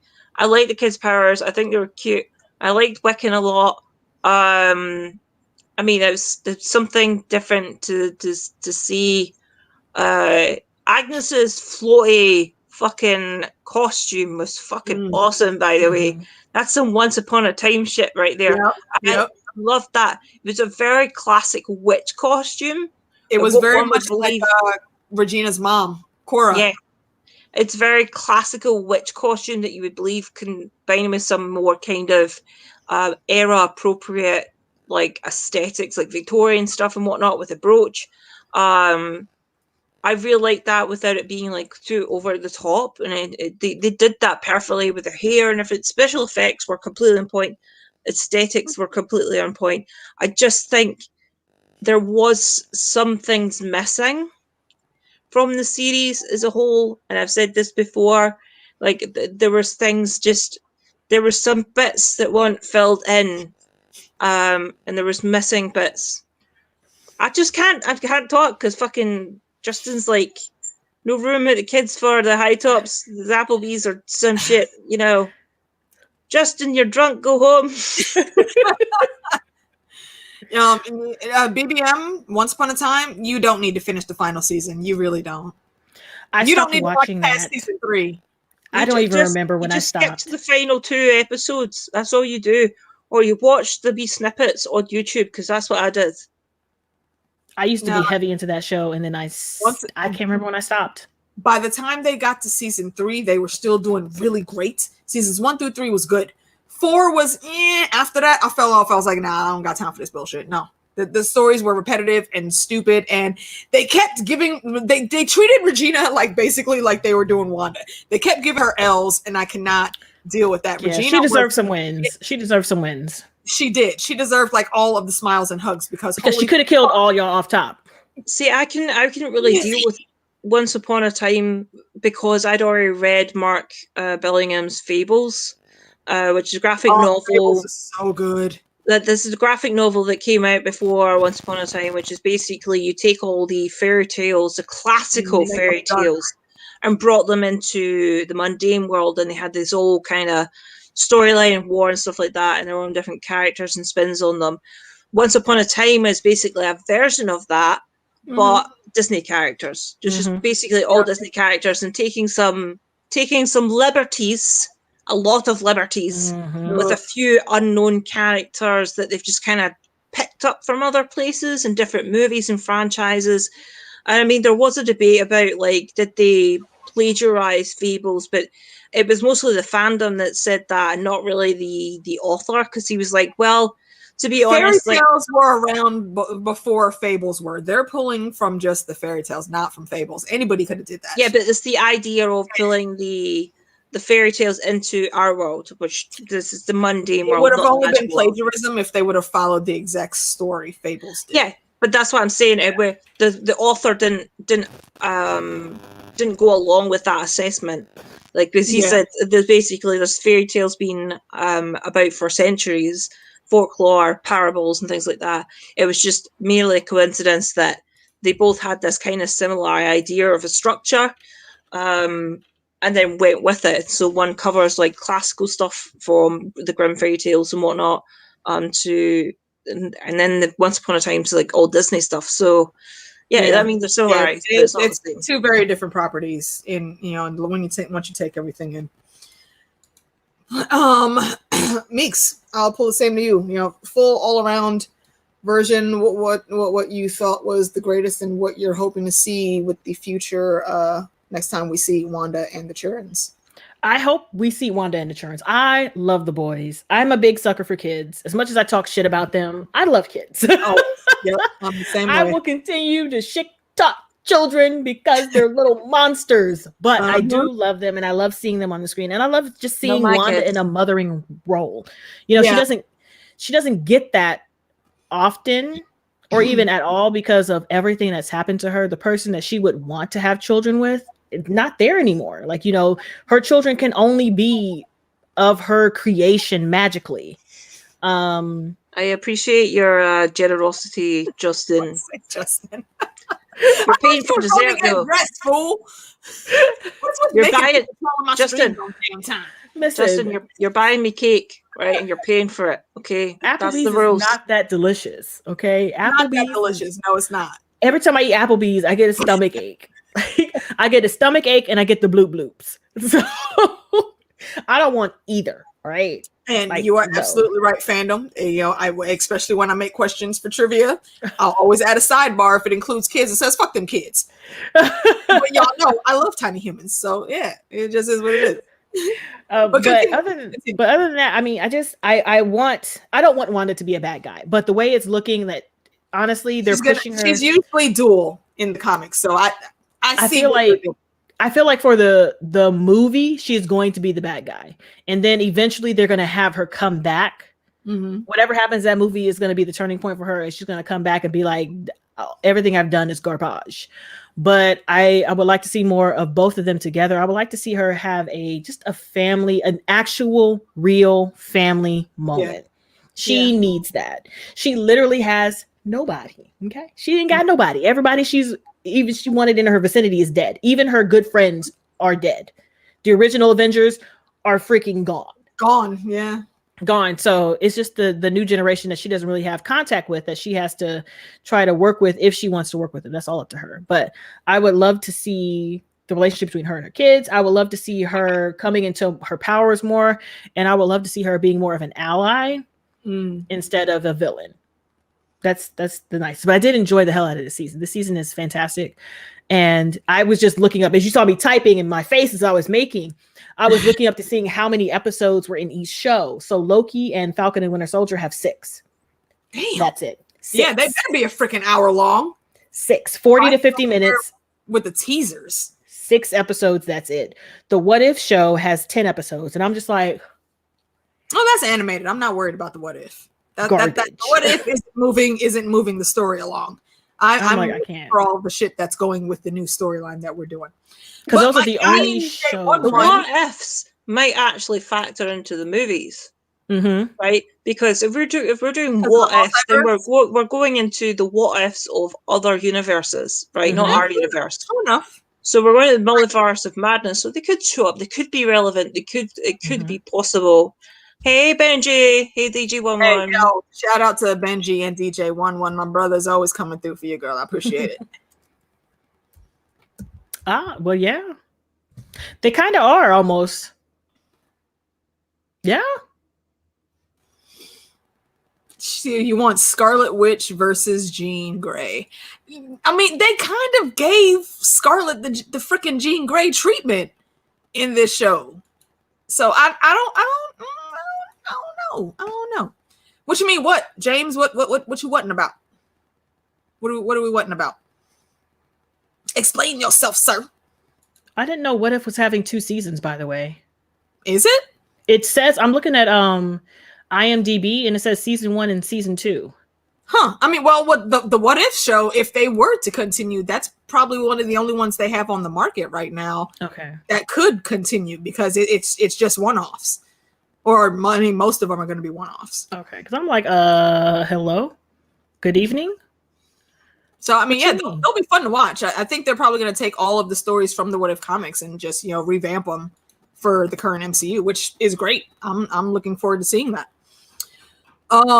So yeah, I also think this season was good. And, y'all heard me and Lauren bitch about it in our reactions when we were doing. So even with that, though, this was still a brilliant way to tell a story. The way it started all back in the 40s and 50s and then, came up as sitcoms came up. I loved all of the callbacks with the sitcoms. They took a bunch of them and wrapped them into different things, like the one with Modern Family. That opening was actually from The Office. I didn't watch The Office. I know. I don't want to hear it. I don't want to hear it.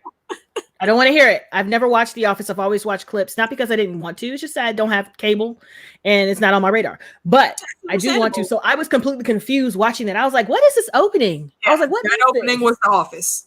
And like when they did the later 80s just before they got to the 90s era, they had the house looked a lot like the Keatons. It was a whole host Family Ties. And they did, but they also mixed in some Family Matters.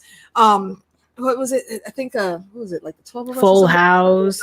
Yeah, it was like 5 or 6 of them. There's a whole bunch of things that they put into that era. So, like for all of us that grew up in those eras watching these shows, it's like, like the nostalgia was just. I loved every bit of that. I loved every bit of that.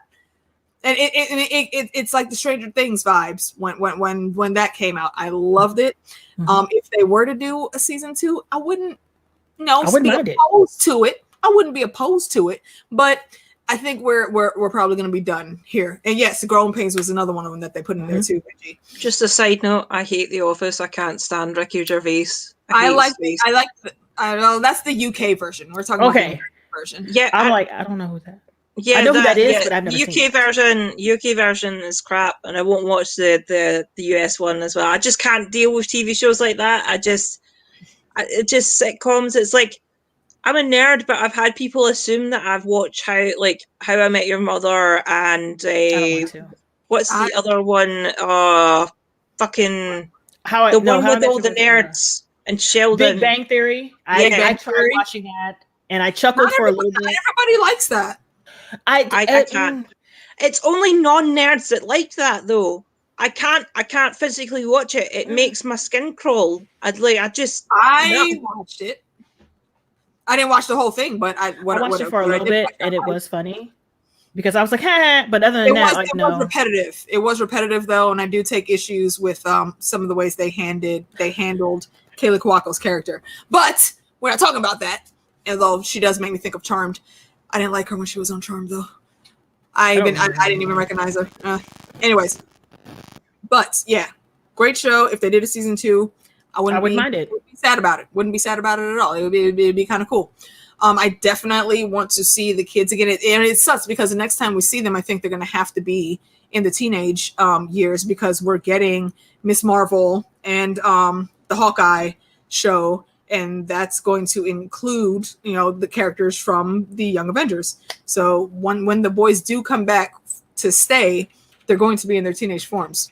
And I'm especially looking forward to Billy. Sorry, this is what it is. Tommy, you're cool, but you're not as cool as you think you are. Billy is that guy. You're not the important one. Billy is that guy. And he also has this awesome relationship with his boyfriend who is Hulkling. He's like half Skrull, half Kree or something. Like he's like their king or something. And they just got married a little bit ago in the comics. And they just have a great freaking story together. And I'm looking forward to that proper representation. So Feige, do not let Disney queerbait us, okay? I'm going to have issues. Someone's going to get some very angry emails if that happens. I want to see that. I want to actually see. I want to see that relationship. It's such a great story. Like everyone loves that story. You ask anybody about Wiccan and Tommy, they're going to be like, Tommy, no, Wiccan and Hulkling. That's just what it is. They've got cooler powers, man. Justin, stop trying to sweet talk me. Get back to like. You're stealing your damn time. Angry flirting with fucking like fandom decent. That's who you were bumfucking earlier, like in the chat. Go back to doing that, right? I don't care about your Applebee's or who you got behind the bar. Yeah, it's not happening. Okay. Go put some clothes on. Seriously, go put on some damn clothes and go to your Applebee's. I got freaking cheese sticks. Oh, I have cheese sticks. Okay. Eat a cupcake. I ain't eating the damn cupcake. Shit, leave me alone. Eat some veggies. I don't know what you're referring to. I'm just quaffing. Really? Okay. I think you're gonna go find something that's maybe more of the calories than you might have wanted because you're hungry. I'm already done. Like the Pepsis that I was drinking is 150 calories. I've had 2 of them with my drinks. I'm just gonna go eat. Yeah. That's what I'm gonna do. So only not at Applebee's. Well, that's too bad for you. That's too bad. Anyways, folks, as I said, if you look in the description, you will find links to both of the ladies' channels, to Meeks and to Lauren. Thank you, Lauren, for coming on. Thank you, Meeks. I know we've been trying to schedule something forever, but I'm always late. I'm always late as hell. I'll hit her up on Twitter like a day before. Absolutely. I'm like, ma'am. No, sorry, gotta go over here. And yeah, I gotta give people more notice. I understand that. That's my fault. She would have been on here, but yeah, scheduling was just not. You get days notice. I get fucking 5 minutes. I'm getting comfy in my bed. Because like, I know you ain't doing shit. We got stream to do, right? Okay. Yeah, I'm watching so many shows that don't even let Lauren fool you. No, okay, because she be doing the shit to me too. She got to slide in. I have so many shows that I'm watching. And I'm just like, listen. At any given time, I have 6 or 7 shows. Yeah, and then you need to edit those shows. Yeah. I give it to y'all that's doing it. I'm trying to slowly test the waters with my editing. I put out a couple videos during Lovecraft Country, but it is so time consuming. It really is. That's the only thing. I physically don't have the time to do all the editing sometimes. That's why I live stream. It's easier. Mm. But anyways, thank you, folks, for joining us. Everyone that's come through in the chat. Justin, Top Shelf fan, we're going to put on some damn clothes. DJ11, me and you definitely got to do something. We've been trying to do something for like a year now. We need to get that together. Fandom Decent, you're always welcome around. Miss you in the chats, though, man, because, he's a working man now, so he don't be around as much anymore. Benji, all love to the fam over there, please. James Elliott was in. And James, thank you for all the good commentary you've been giving too. Oh, damn it. Of course, YouTube does not let me scroll all the way up. Justin, why are you so much in this chat? Because he got a lot to say. Jesus. About Applebee's. He's fighting for attention. He's a lonely man. You leave Justin alone. He's awesome. He likes it, man. Phil he likes being talk shit to. It's how he does. It is how he functions. This is true. Daisy, thank you for coming in. I know she went to bed earlier. She's in Belgium, and it's probably nighttime now, the wee hours of the morning. Probably. Tango was in, and I cannot go up anymore. I think I saw Ion Tron in her earlier, and there was someone else. Dana McKay had stopped in. Chrissy of Old Stones, Lady Chrissy, had stopped in with her beautiful voice. For anybody else, I forgot though. Shout yourselves out in the comments. Let me know, what did you think of these episodes? Did you think that they were done? Did you want more? Did you want less? Where do you want to see Wanda and the boys show up next? Are we going to get Vishon?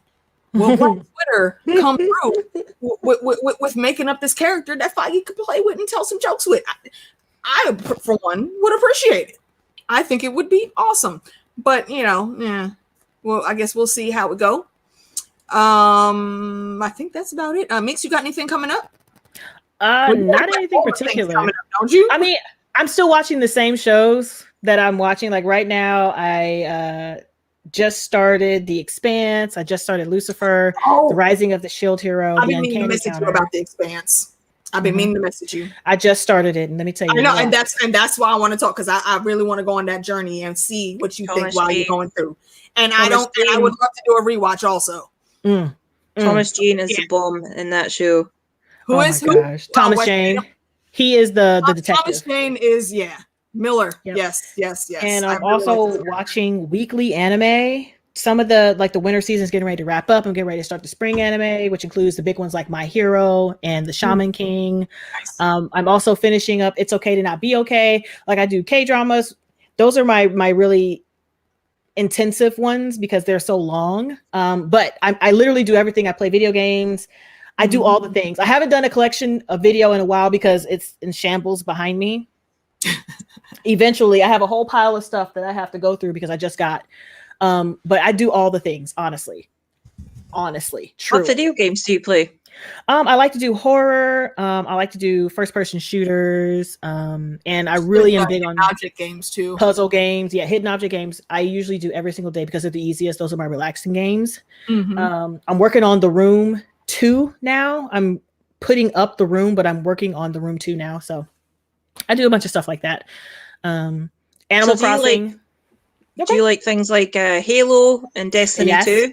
I like Halo. Halo is my joint in the jam. And when Halo Infinite comes out, I might jump back into multiplayer. I don't multiplayer much because I don't like people. Halo's like my go-to nostalgia, going back through the days in the history of like video games. To me, every video game after Halo has to thank Halo. Like my friend recently got me playing Destiny 2. And I was like, I'm not playing that shit. It's just a knockoff Halo. But then I started playing it, and the lore in it is fucking the lore is really good. Hardcore. It's so good. Like definitely worth having like a play.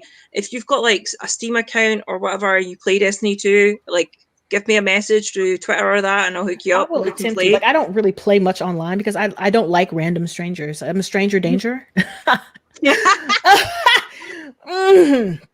I don't like people.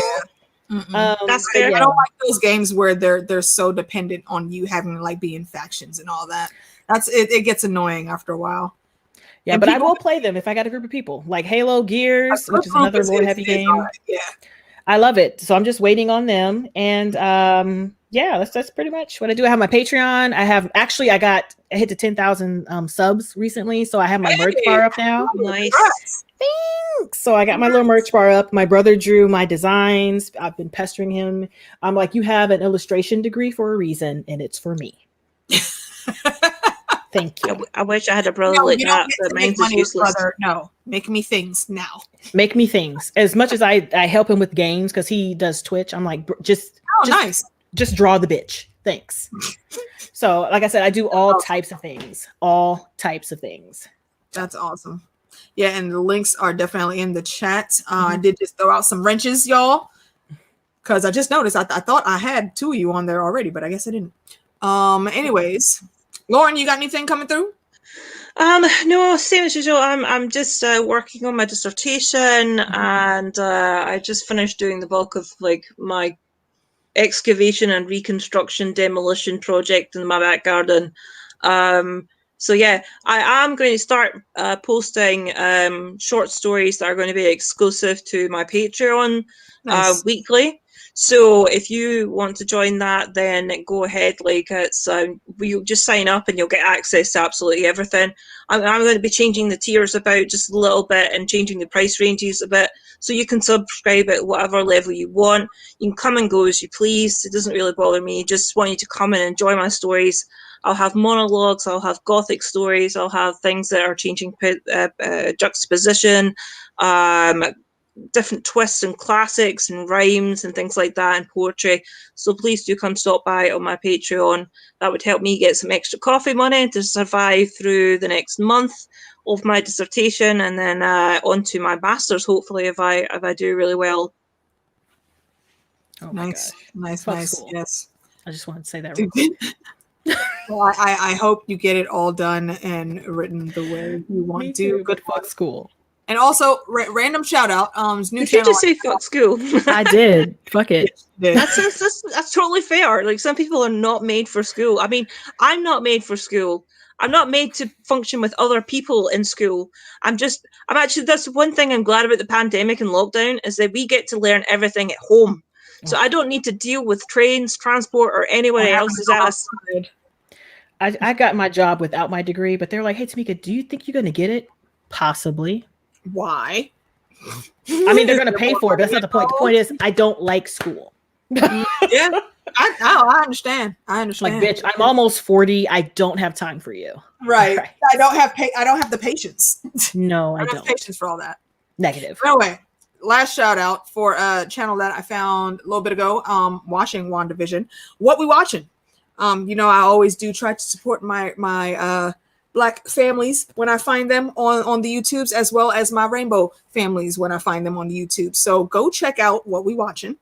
Those 3 ladies over there are hilarious. It's Amber, Alicia, and Alyssa. And they're just awesome. I love the commentary. We chat in the comment section. Go check them out. You'll love them too. And I don't think I have anything coming up. I know Monero's trying to schedule a ginger ale chat coming up in the next month or so.